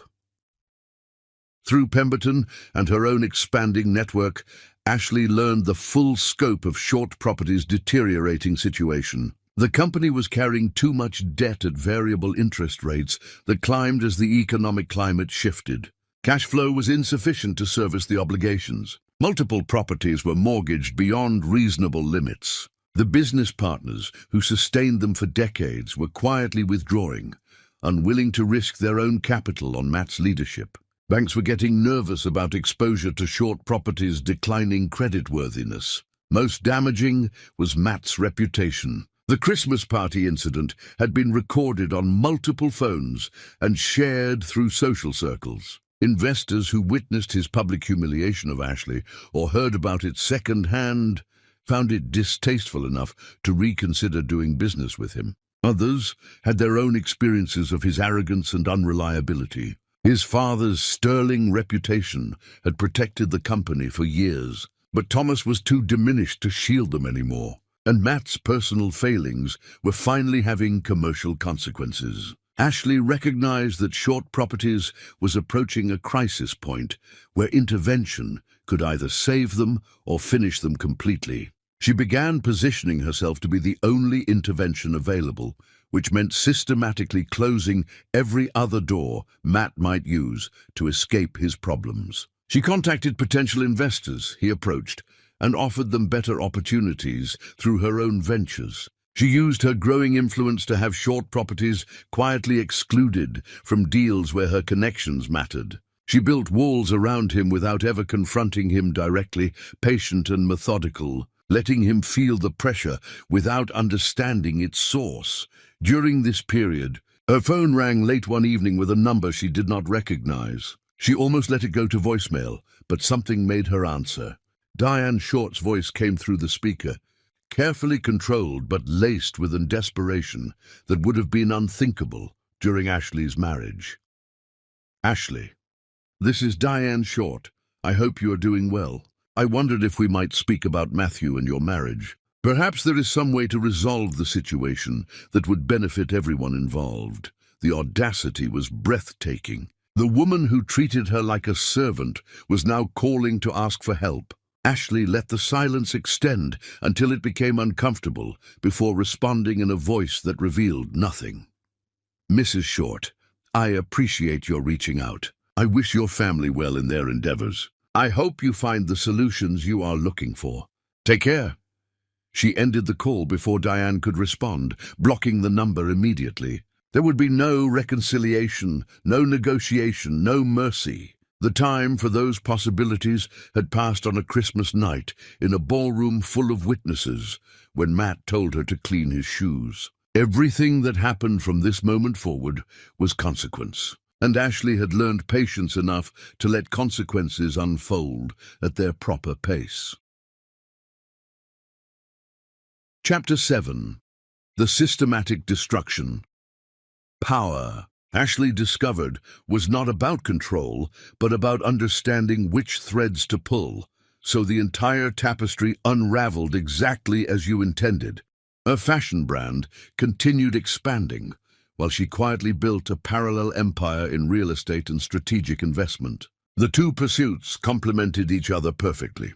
Holloway Atelier gave her visibility and credibility in social circles that valued creativity and entrepreneurship. Her investment activities gave her access to the financial networks where actual power concentrated. She moved between both worlds fluidly, someone who could discuss fabric weights with designers at lunch and commercial property valuations with investors at dinner. Respected in both spheres because she proved competent in ways that transcended simple wealth. The turning point came when Ashley learned through her network that Short Properties had taken out a massive variable rate loan using their headquarters building as collateral. The building was their last truly valuable asset, the operational center of everything they did, and Matt had mortgaged it to cover losses from other failed ventures. When interest rates were low, the loan seemed manageable, but rates had climbed steadily, and now the monthly payments consumed most of their cash flow. They were one bad quarter away from default, and everyone who understood their situation knew it, except apparently Matt himself, who seemed convinced that his next deal would solve everything. Ashley began meeting regularly with Pemberton to plan their strategy. They needed Short Properties to fail completely, not just struggle temporarily. That meant preventing any rescue that might let them reorganize and survive. It meant systematically eliminating every option Matt had to raise capital or restructure debt. It meant building pressure from every direction until collapse became inevitable. The key, Pemberton explained during one of their planning sessions, is to make everyone believe they are avoiding risk by refusing to help him, rather than that they are being manipulated into refusing.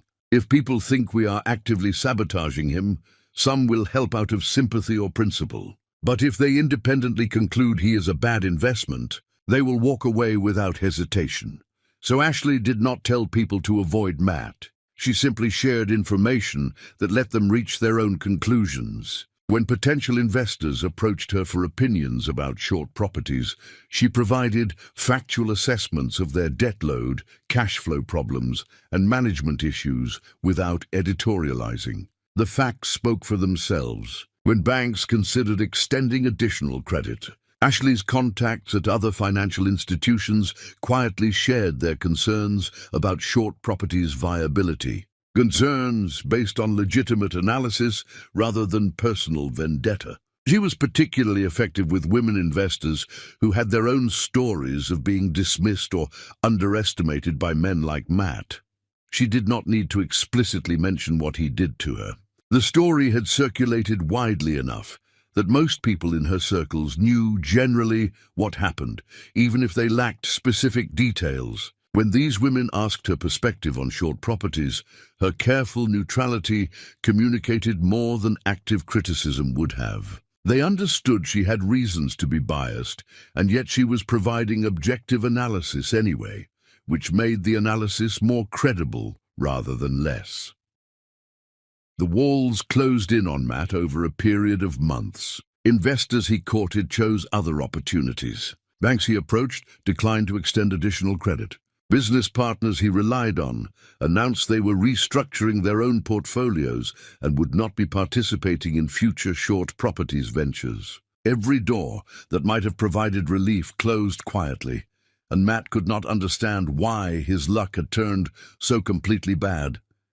His behavior deteriorated in proportion to his stress. He drank more heavily, made worse decisions, lashed out at the few people still willing to work with him. The social obligations he used to enjoy became ordeals, where he showed up late and drunk, offending people whose goodwill he needed. His parents watched helplessly as he destroyed what Thomas spent decades building, unable to intervene because the corporate structure Thomas created specifically to keep control within the family now prevented them from removing Matt, even as he drove them toward ruin. The final crisis arrived when the bank holding the mortgage on Short Properties' headquarters building sent formal notice. They had missed 2 monthly payments. If they could not bring the loan current within 90 days or negotiate a restructuring that required massive capital injection, the bank would foreclose and auction the property to recover their losses. The notice became public record, which meant it appeared in the commercial real estate publications everyone in the industry monitored. Short Properties' financial crisis was now visible to anyone paying attention. Matt's desperation reached levels that would have been pathetic if they were not so deserved. He called everyone he had ever done business with, begging for loans or investments or any help at all. He promised returns he could not possibly deliver. He made commitments he had no way to fulfill. He burned through whatever remaining credibility he possessed, asking people to risk their money on his leadership, and nearly everyone declined. One call in particular destroyed what little composure he had left. Richard Blackwell, a man who had been his father's closest friend for 30 years, a man whose children played with Matt as boys, answered the phone with the warmth of old friendship. Matt explained the situation, voice shaking, asking for a bridge loan that would buy him time to restructure. The silence that followed stretched unbearably before Richard's voice came back cold and final. "Matthew, I watched you humiliate your wife at that Christmas party. I watched you treat her like she was nothing while she stood there taking it because she had nowhere else to go. That told me everything I needed to know about your character. Whatever is happening to you now, you earned it. Do not call this number again." The line went dead. Matt sat alone in his father's office, surrounded by decades of photographs showing Thomas with the men who built New York alongside him, and understood that those relationships were gone. His father's legacy was not an inheritance he could access. It was a door that closed permanently when he revealed who he truly was, beneath the expensive suits and private school education. He poured himself a drink with shaking hands, the first of many that night, and called Diane into the office. She appeared in the doorway looking older than he had ever seen her, and when he told her about Richard's rejection, about the others who had said similar things, she did not comfort him. She just stood there with an expression of disgust and resignation. You did this. Not the economy, not bad luck, not Ashley. You, and now your father will die knowing his son destroyed everything he built. I hope whatever satisfaction you got from being cruel to that girl was worth it, because it cost us everything else. She left him alone in that office, and Matt drank until the room spun, until he could not remember why he started drinking, until oblivion was the only escape from understanding what he had become. The few who might have helped out of loyalty to Thomas Short were unwilling to defy the broader sentiment that Matt was unsalvageable.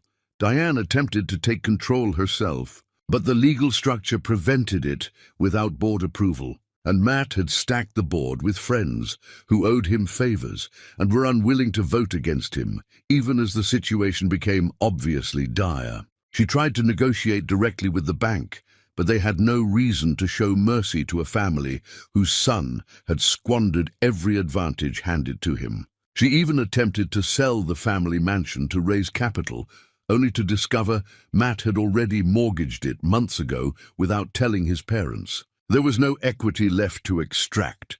The bank announced the auction date. Friday afternoon, 45 days from the notice, at the Continental Hotel. The headquarters building would be sold to the highest bidder, and whoever bought it would control the infrastructure that made Short Properties functional as an ongoing concern. Without that building, the company was essentially dead. It would be too expensive to relocate, too complicated to rebuild the systems and relationships concentrated there, too damaging to their already fragile credibility. Losing the building meant losing everything. The announcement attracted significant media attention because the Short family's downfall had become a compelling narrative. The business press covered it as a cautionary tale about privilege squandered and competence assumed rather than earned. Social media discussed it as karma for Matt's treatment of his wife, though most people did not know Ashley was the same person as Ashley Holloway, the successful designer. To them, it was just a satisfying story about a cruel man facing consequences. Ashley prepared for the auction with meticulous care. She arranged financing far exceeding what the building was worth, ensuring she could outbid any legitimate competitor. She had her legal team at Whitmore and associates prepare all necessary documentation for rapid post-auction acquisitions. She coordinated with Pemberton on a strategy for systematically purchasing every remaining Short Properties asset over the following weeks. She was not just going to win the auction.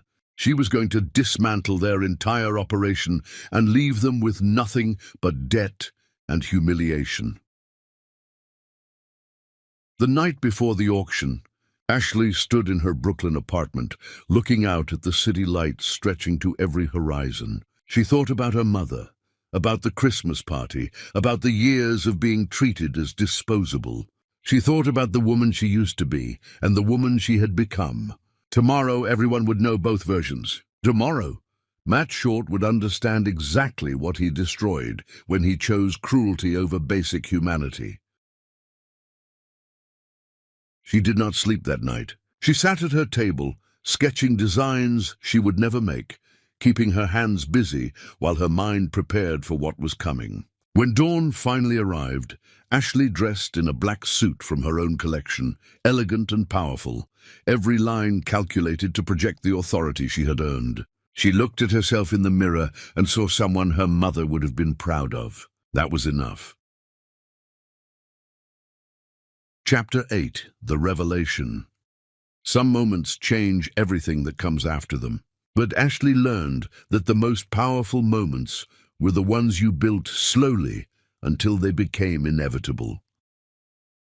The Continental Hotel ballroom filled early with real estate developers, investment firm representatives, journalists covering the story, and curious observers who wanted to witness the final chapter of the Short family's decline. The auction house set up their podium and display materials, while attendees took seats or stood in clusters discussing the building's value and likely bidders. Cameras lined the walls because the media recognized this was more than a commercial real estate transaction.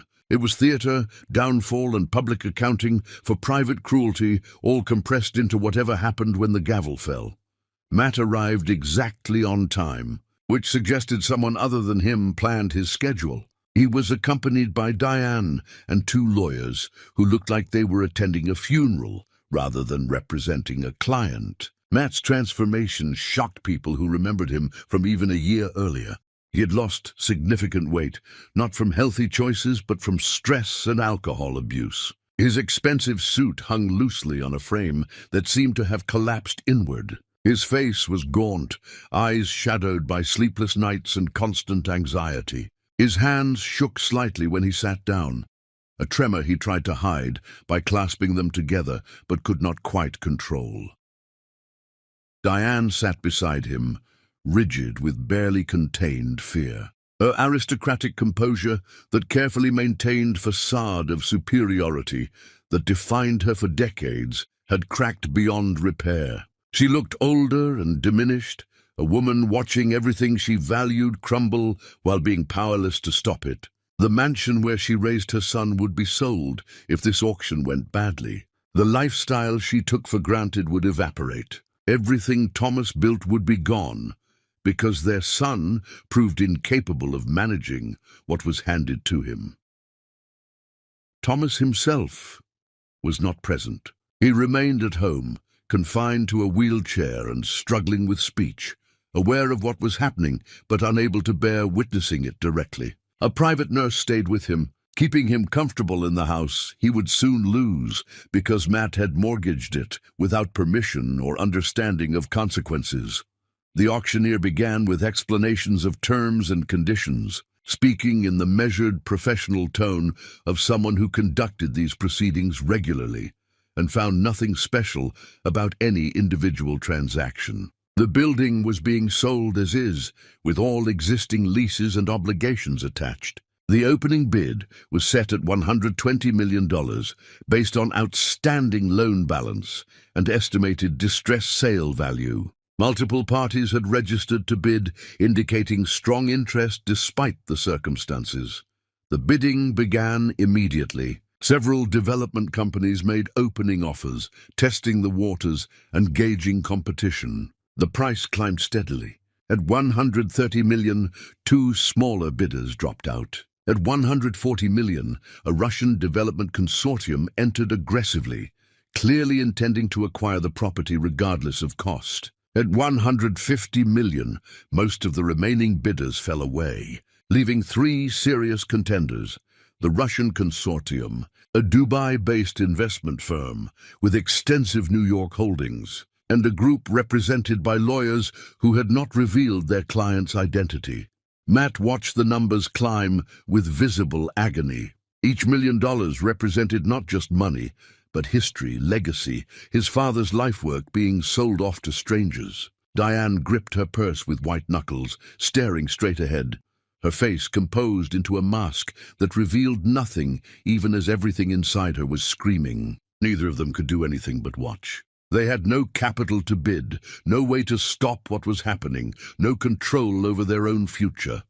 At $160 million, the Russian consortium hesitated before bowing out. They had reached their predetermined limit and saw no reason to continue bidding against determined competitors. The price continued climbing between the Dubai firm and the anonymous participant. At $170 million, reporters leaned forward with renewed interest. At $175 million, the Dubai representatives huddled in whispered consultation. The auctioneer called for additional bids once, twice. The tension in the room became physical, people barely breathing while waiting to see if the Dubai firm would continue. Just before the final call, a woman's voice from the back of the ballroom cut through the silence with perfect clarity. $200 million.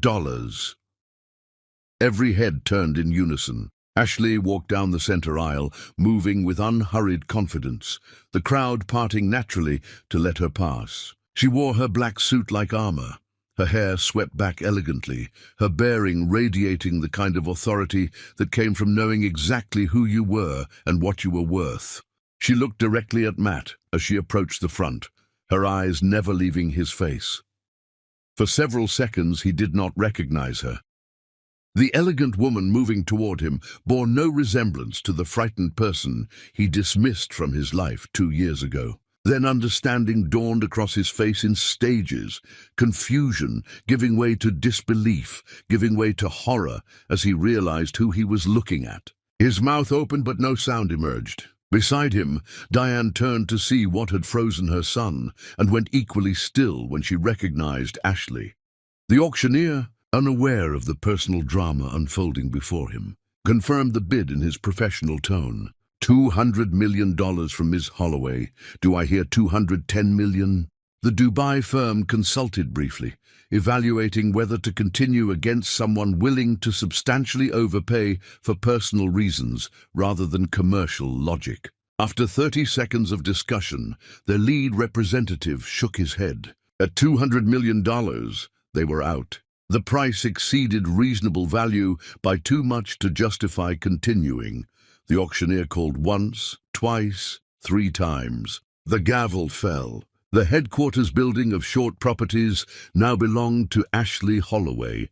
The ballroom erupted into chaos. Reporters surged forward shouting questions while cameras flashed continuously. Ashley ignored all of it, walking directly to where Matt sat frozen in his chair. She stopped 3 feet away, close enough for conversation, but far enough to maintain perfect dignity. Diane rose halfway from her seat, as though to intervene, but seemed unable to complete the motion. Trapped between impulse and recognition that she had no power here. Ashley spoke clearly enough that everyone nearby could hear despite the noise. Her voice carrying no anger or triumph, just absolute certainty. This is only the beginning, Matt. Over the next few weeks, I will systematically acquire every asset of value that Short Properties owns. I will buy your mortgages. I will purchase your remaining properties. I will own the mansion where your parents live. And I will do all of it legally, ethically, and completely. Matt's voice cracked when he finally managed to speak. Why? Why are you doing this? Because you told me to clean your shoes in front of everyone, and I said no. Because you treated me like I was disposable for 3 years. Because you had a wife who would have loved you, and you responded with contempt. Now you will learn what it means to be powerless while someone else controls everything. Diane found her voice, though it came out smaller than Ashley had ever heard it. Ashley, please, we can discuss this. Surely there is some arrangement that would satisfy everyone. My husband built that company over 40 years. It is his entire life. Ashley turned to face her former mother-in-law with eyes that held no sympathy. You sold me to your family for $50,000, Mrs. Short. You treated me like a servant. You told me education was wasted on people who lacked breeding and intelligence. You stood by while your son degraded me daily and said nothing in my defense. You do not get to ask for mercy now when you showed none then. The lawyers flanking Matt attempted to interject, suggesting that perhaps this discussion should occur in private. But Ashley spoke over them without raising her voice. There is nothing to discuss. Everything that happens from this moment forward is consequence, and consequences are not negotiable. She signed the purchase documents while Matt sat paralyzed with shock and Diane stood trembling with rage and fear. The transaction completed in minutes. Ashley received the deed and all associated rights. She thanked the auctioneer professionally, nodded once to Pemberton, who watched from the back with satisfaction, and walked out through the chaos with the same elegant composure she arrived with. Behind her, Matt finally collapsed forward, his head in his hands. sobbing in a way that drew uncomfortable glances from people nearby. Diane sat beside him, rigid and silent, her mind racing through options that did not exist, searching for solutions to a problem that had already been decided. The lawyers gathered their materials and left quickly, unwilling to be associated with a situation so publicly disastrous. The story exploded across every media platform before the auction even officially concluded. Reporters who made the connection between Ashley Holloway and Ashley Gardner Short wrote articles framing it as revenge, justice, karma, depending on their perspective. Social media celebrated the narrative of a powerful woman destroying the man who abused her. Women's organizations used it as an example of what was possible when women refused to accept degradation. The coverage was overwhelming and nearly universal in supporting Ashley's actions, recognizing cruelty repaid with consequence rather than revenge for its own sake. Matt and Diane returned to the mansion that evening, knowing it would not be theirs much longer. Thomas was awake when they arrived, his eyes asking questions his damaged speech could not form. Diane told him everything in the quiet of his bedroom, watching her husband's face crumble as he understood the magnitude of what their son had destroyed. That night, 3 generations of the Short family sat in a house they were about to lose, surrounded by possessions that would soon be liquidated, facing a future they could not imagine and did not want. Ashley went home to her modest Brooklyn apartment and sat alone in the silence, feeling nothing resembling triumph or satisfaction, just exhaustion and the weight of having done what needed to be done. She thought about calling someone to celebrate, but realized she did not want celebration. She wanted her mother. She wanted Miriam to know that the sacrifice had mattered, that the inheritance was not wasted, that her daughter survived and became strong enough to protect herself. But her mother was gone, and all Ashley could do was honor her memory by using her strength wisely rather than cruelly. Tomorrow, she would begin the systematic acquisition of everything Short Properties owned. Tomorrow, the real work would start. But tonight, she allowed herself to sit quietly with the knowledge that she had faced the man who tried to break her and proved that he failed. Chapter 9. The Auction. The second auction happened exactly 3 weeks after the first, though this time it was not the bank forcing the sale, but Ashley offering an opportunity, and the difference mattered more than anyone initially understood. After acquiring the headquarters building, Ashley moved methodically through her plan. She purchased the mortgages on every remaining Short Properties asset from banks eager to unload risky debt. She bought the loan on the Short family mansion directly, becoming their landlord overnight. She acquired contracts and business relationships that held value, transferring them into her own expanding portfolio. Each transaction was legal, documented properly, and structured to withstand any challenge. She did not cheat or manipulate. She simply used leverage that Matt created himself through years of poor decisions. The business press covered her acquisitions extensively. Ashley Holloway, previously known primarily as a successful fashion designer, was revealed to be a sophisticated investor with resources that dwarfed what most people assumed. Journalists dug deeper into her background and discovered the Holloway textile fortune, though the full details of her inheritance and her mother's sacrifice remained private. The story became even more compelling when reporters connected all the pieces. The wife humiliated publicly was now the woman systematically dismantling her husband's empire. Matt tried repeatedly to meet with her. He showed up at her office building, but security prevented him from entering. He sent letters through lawyers that went unanswered. He attempted to reach her through mutual acquaintances who politely declined to serve as intermediaries. He was being erased from the business world exactly as he erased her from his life, and the symmetry was perfect, even if brutal. During these 3 weeks, Ashley also did something unexpected. She did not simply strip Short Properties of everything valuable and walk away. She began restructuring the operation, bringing in competent management, addressing the systemic problems that predated Matt's disasters. She was not saving the company for his benefit. She was protecting the employees who did nothing wrong beyond working for terrible leadership, and ensuring that the properties and contracts she acquired maintained value rather than collapsing.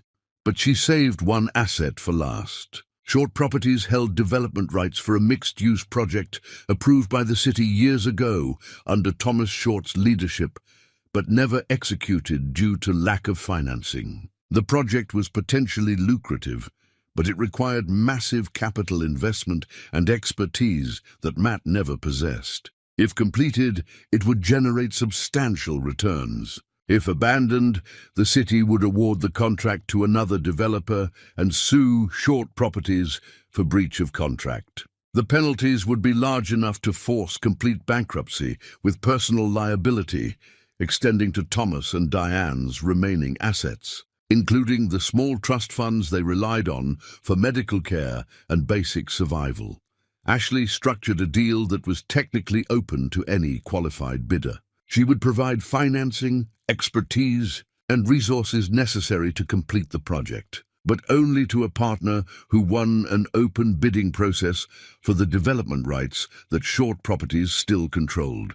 The terms were clear and public. The winning bid would receive full financial backing from her consortium, and the project would proceed successfully. The losing parties would face contract penalties and likely bankruptcy. She announced the bidding event for a Friday afternoon at the Grand Livingston Hotel, the same venue where the Christmas party occurred 2 years earlier. The symbolism was intentional and not subtle. Media coverage exploded immediately. This was not just a business transaction, but theater.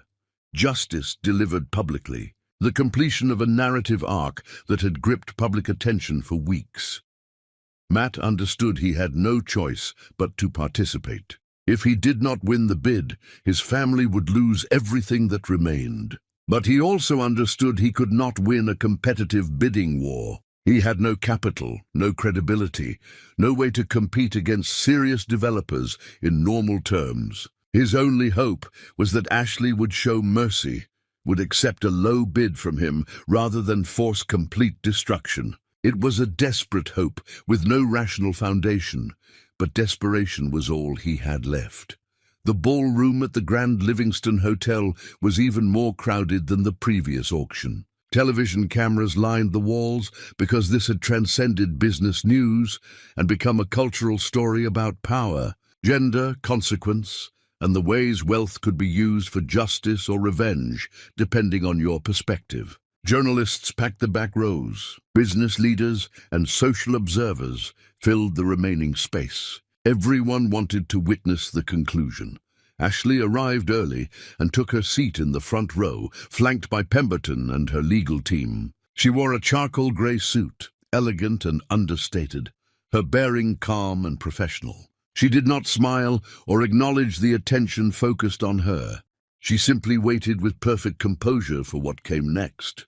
Matt arrived with his parents. Thomas was in a wheelchair pushed by a private nurse they could barely afford anymore. Diane walked beside them, looking smaller and older than Ashley remembered, her aristocratic bearing gone completely. They took seats along the side of the room, unwilling to be in the direct spotlight, but unable to stay away. Matt sat apart from them, isolated by shame and fear, his hands shaking constantly now, his eyes red from sleepless nights and crying he could not control. He looked like a man who had already lost everything, but could not stop fighting, because surrendering meant admitting the truth about himself. The bidding began with several small developers offering token amounts, clearly present just to witness the spectacle rather than seriously compete. At $5 million, most dropped out.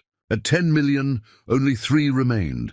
A development firm from Boston making a legitimate bid, an investment group from Chicago with strong city connections, and Matt Short, representing the last gasps of Short Properties. The Boston firm bid $15 million. The Chicago group countered with $17 million. Matt, reading from notes his lawyers prepared, offered $18 million in a voice that barely carried across the room. His bid was backed by nothing real, just promises and desperation, but the rules required accepting all bids until someone could not fulfill the terms. The bidding continued climbing. At 20 million, the Boston firm dropped out. At 24 million, the Chicago group began slowing down, evaluating whether the price had exceeded rational value. Matt bid 25 million, pledging assets he did not have and performance he could not deliver. His voice cracked on the number. The Chicago group consulted extensively before bidding 28 million, pushing past what they considered reasonable but unwilling to walk away without ensuring they had exhausted all options. Matt stared at his lawyers desperately, but they shook their heads. There was nothing left to pledge. No way to credibly offer more. He had reached his limit. The auctioneer called once, twice for additional bids. The silence extended painfully. Matt's 25 million bid was no longer the highest. The Chicago group would win at 28 million unless someone intervened. Matt would lose everything. His parents would face bankruptcy. Thomas would die knowing his life's work was destroyed by his son's incompetence. The reality of complete failure settled over the family like a shroud. The auctioneer began the final call. Just before the gavel fell, Ashley stood. She did not announce a higher bid. Instead, she walked to the podium, and the auctioneer yielded immediately, recognizing that whatever happened next would define the entire event.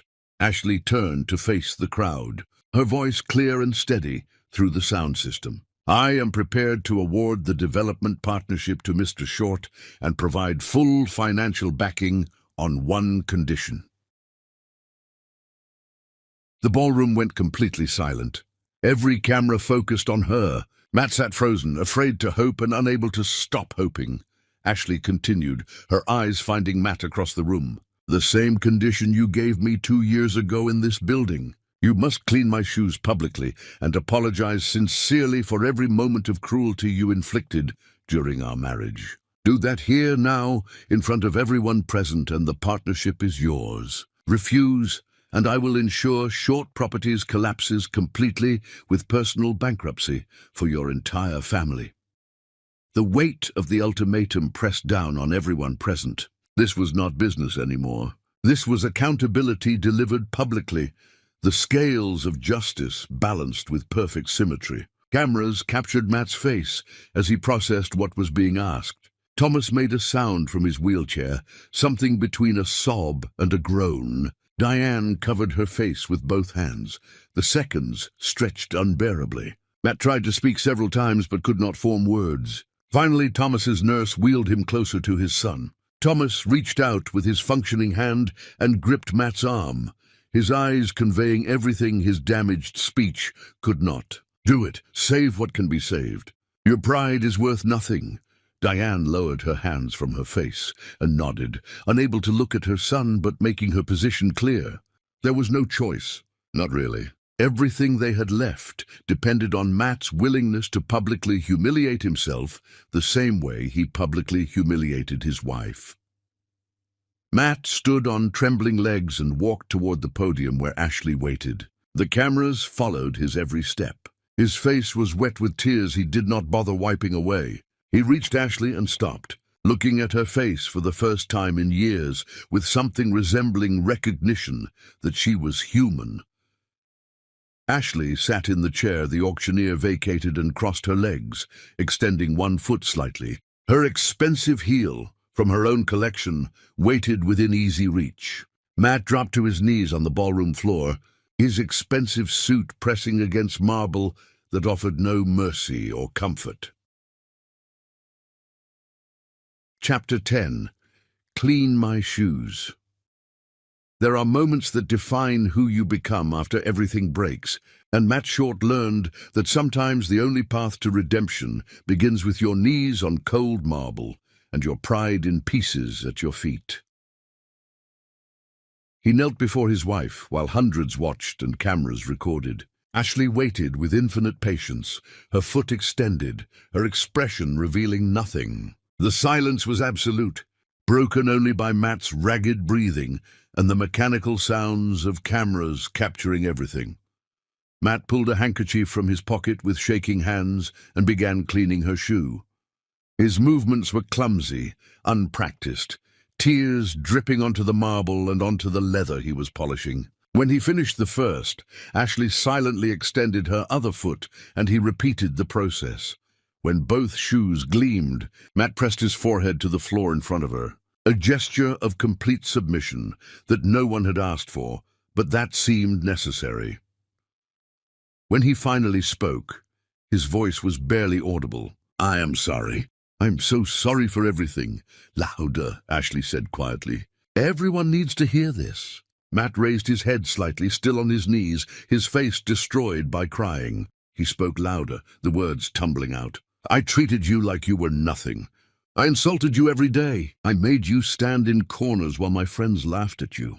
I never gave you money or respect or basic human kindness. I told you to clean my shoes in front of everyone because I thought I was powerful and you were disposable.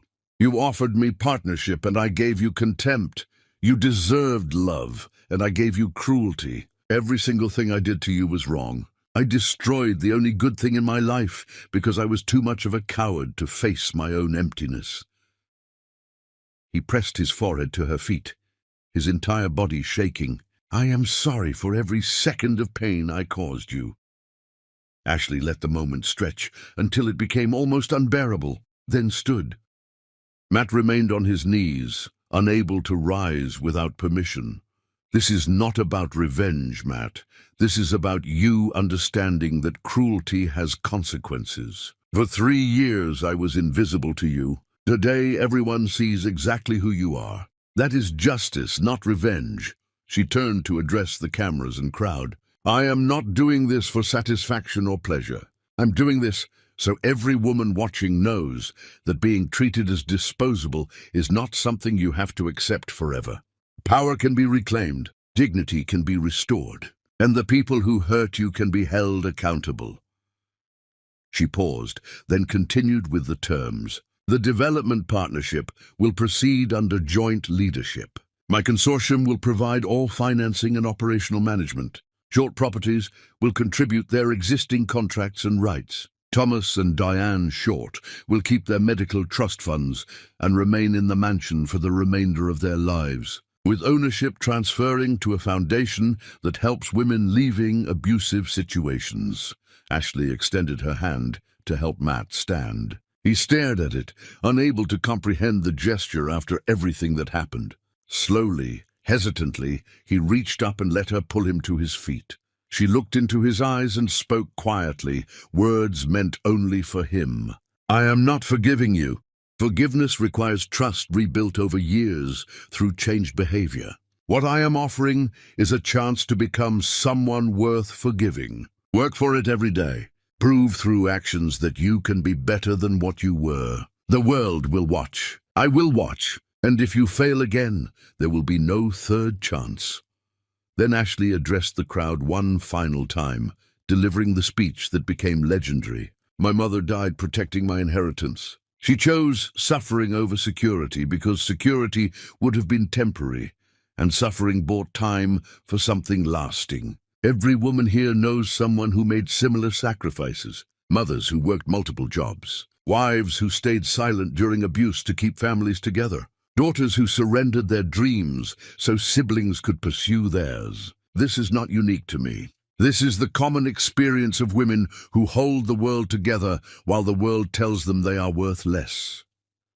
She paused, letting the words land. "I had resources that most women do not have. Money that let me fight back in ways that would not be possible otherwise. But the principle applies regardless of wealth. You are not defined by how others treat you. You are defined by how you respond when given the chance to reclaim yourself. Do not accept degradation as permanent. Do not believe cruelty is inevitable. And do not let anyone tell you that demanding respect is unreasonable." The standing ovation lasted 5 full minutes. Matt stood off to the side, watching the woman he married and never truly saw, finally understanding what he had casually destroyed. When the applause faded, Ashley walked out of the Grand Livingston Hotel alone, refusing interview requests. Just a woman who had done what needed doing and wanted to go home. She returned to her modest Brooklyn apartment and sat in the quiet with her mother's letter, reading Miriam's words again and letting herself cry for everything that was lost and everything that survived. The photograph of Miriam sat on the mantel, capturing a moment of joy from before cancer and poverty and sacrifice. Ashley touched the frame gently and whispered to her mother across the years that separated them. "I did it, Mom, I survived, and I used what you gave me to become strong instead of cruel." Outside her window, the city continued its endless rhythm. Somewhere in that vastness, Matt Short sat in a house that no longer belonged to him, facing a future he would have to earn instead of inherit. Whether he would rise to that challenge or collapse under its weight remained to be seen. But for the first time in his life, the choice was entirely his, and the consequences would be his alone to bear. Epilogue. 7 years later. Time does not heal all wounds, but it can teach you which scars to wear with pride and which to let fade until they become stories you tell about someone you used to be. Ashley stood in the penthouse office overlooking Manhattan, watching the sunrise paint the city in shades of gold and amber. Holloway Atelier had expanded far beyond her initial dreams, now operating boutiques in 6 cities and employing over 200 people. The development project she forced Matt to fight for had completed successfully, revitalizing an entire neighborhood and generating returns that funded her foundation, helping women escape abusive situations. She served on multiple corporate boards, advised emerging designers, and used her wealth strategically to create opportunities for people the system overlooked. Her assistant knocked and entered, carrying the morning's correspondence. Among the usual items was a handwritten letter with familiar handwriting that still made her pause, even after all these years. Matt wrote to her every month, had done so for the entire 7 years since that day in the ballroom. He never asked for responses, and she never sent any, but he continued writing anyway, documenting his transformation with the patience of someone who understood that proving change required years, not moments. She opened this letter standing by the window, reading his words in the early morning light. He was sober now, had been for years after that first brutal year of relapses and failures. He attended meetings twice weekly and would for the rest of his life, understanding that addiction was not something you defeated once, but something you managed forever. He had taken a position with a small community development non-profit, working for a salary that would have horrified his younger self, helping build affordable housing in neighborhoods that desperately needed it. He wrote about his parents. Thomas had died peacefully years ago. Diane had softened considerably in her final years, spending time volunteering at the foundation Ashley created, working directly with women whose stories resembled Ashley's own. She apologized repeatedly before she passed, seeking forgiveness Ashley was still learning to offer. The letter ended, as all his letters ended, with an acknowledgement that he did not deserve her forgiveness, but continued working to become someone who might someday earn it. He signed it simply Matt, without titles or presumptions. Ashley folded the letter and placed it with the others she kept in a locked drawer. Dozens of them now, a chronicle of someone trying to claw his way back to decency. She had watched his progress from a distance, never responding but always aware, protecting herself from vulnerability while acknowledging that real change was occurring. Her phone rang. Howard Whitmore's voice came through, warm and grandfatherly. "Ashley, I hope I am not calling too early. I have some news." Matt Short received the Community Development Excellence Award from the Mayor's office for his work with affordable housing initiatives. The ceremony is next week. Ashley absorbed this in silence, feeling complicated emotions she could not quite name. Pride that he had genuinely changed. Grief for the years they lost to his cruelty. Curiosity about whether enough time had passed to risk reopening doors she closed for self-protection. Are you planning to attend? Howard asked gently. I do not know. Should I? That depends on what you want, my dear. He has worked for 7 years to prove he changed. At some point, you will need to decide if the proof is sufficient or if no amount of evidence will ever be enough. Both answers are valid, but you should choose consciously rather than letting time make the choice for you. She spent the week considering her options. When the day arrived, curiosity and something deeper pulled her out the door. She slipped into a seat near the back where she could observe without being observed. Matt sat in the front row looking uncomfortable with the attention, wearing a simple suit, his posture suggesting someone who had learned humility the hard way. When his name was called, he walked to the podium and spoke about the work with genuine passion, crediting his team extensively. He mentioned that he came to this work from a place of profound personal failure, that getting the chance to contribute something positive felt like grace he did not deserve, but would work every day to honor. His eyes scanned the audience, and when they found Ashley near the back, he stopped mid-sentence. For several seconds, he just looked at her, his expression cycling through surprise and hope and fear. Then he gathered himself and continued speaking, though his voice had changed slightly, softer and more vulnerable. I want to say something that might seem out of place at this ceremony, but it matters to me that it be said publicly. 7 years ago, someone I hurt very badly gave me a chance I did not deserve. She could have destroyed me completely and been justified in doing so.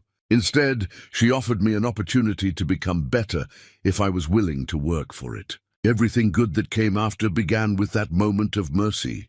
He did not say her name. He did not need to. Ashley felt hundreds of eyes turn toward her.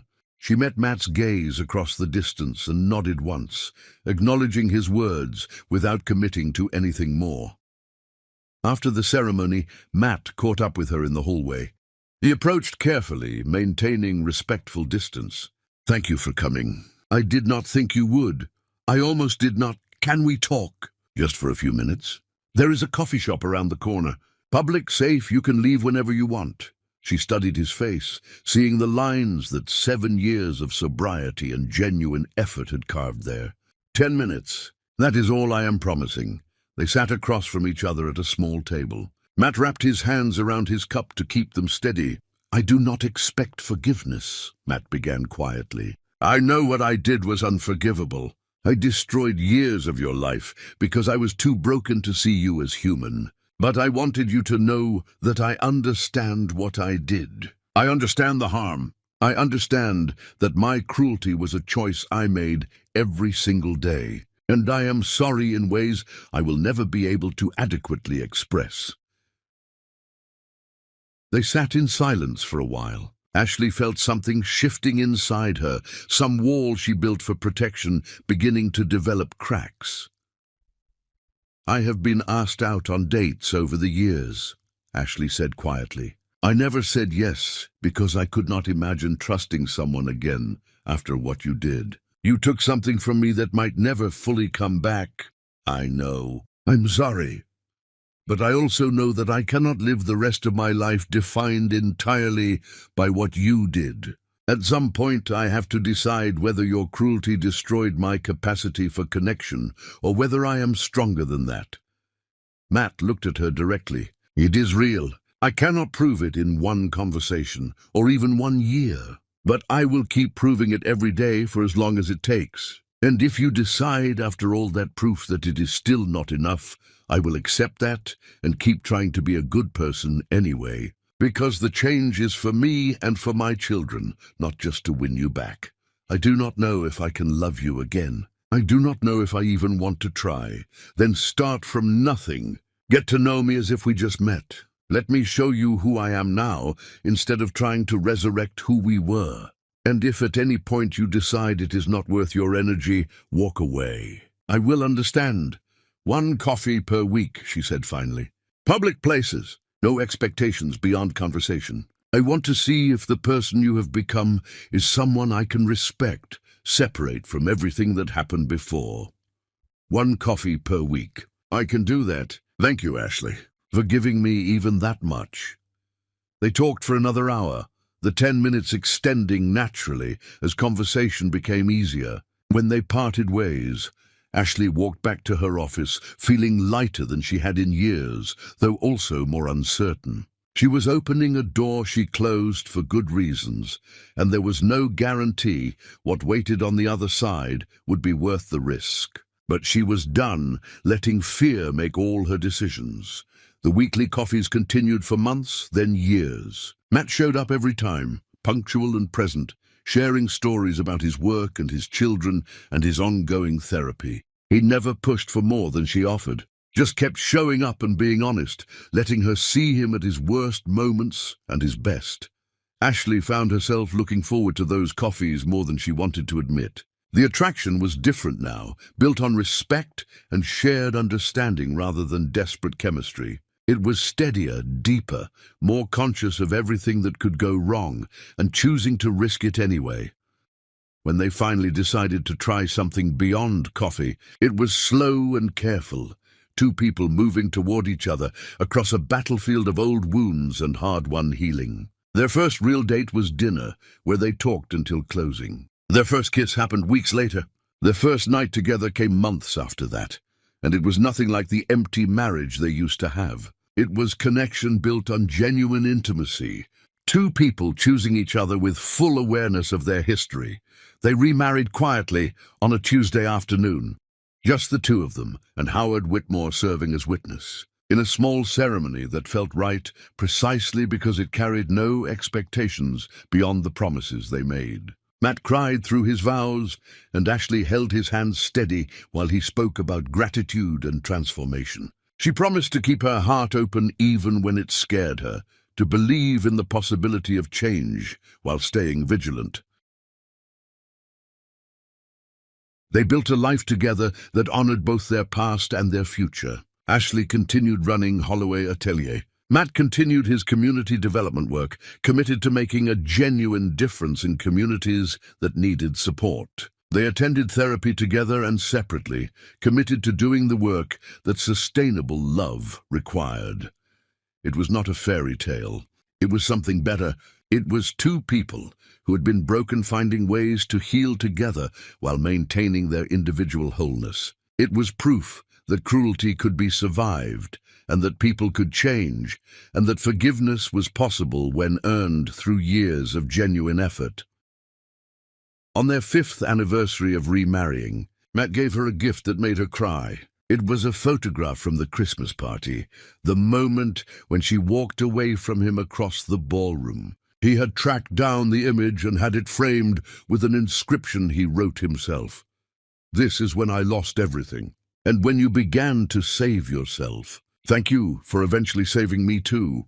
Ashley hung it in their home, where she could see it daily, a reminder of where they came from and how far they had traveled. Years later, when Ashley was old and surrounded by the success she built and the family she chose and the legacy her mother protected, she would remember standing in that attic, holding her mother's envelope and believing she had nothing left. She would remember the transit worker who shared his sandwich. She would remember Howard Whitmore's kindness and Pemberton's alliance. She would remember the moment Matt knelt before her and finally understood what he had destroyed. But mostly she would remember that she survived, that she transformed pain into purpose and trauma into strength, that her mother's sacrifice mattered because it gave her the resources to not just survive, but flourish, and that the inheritance of dignity once claimed could never be taken away again.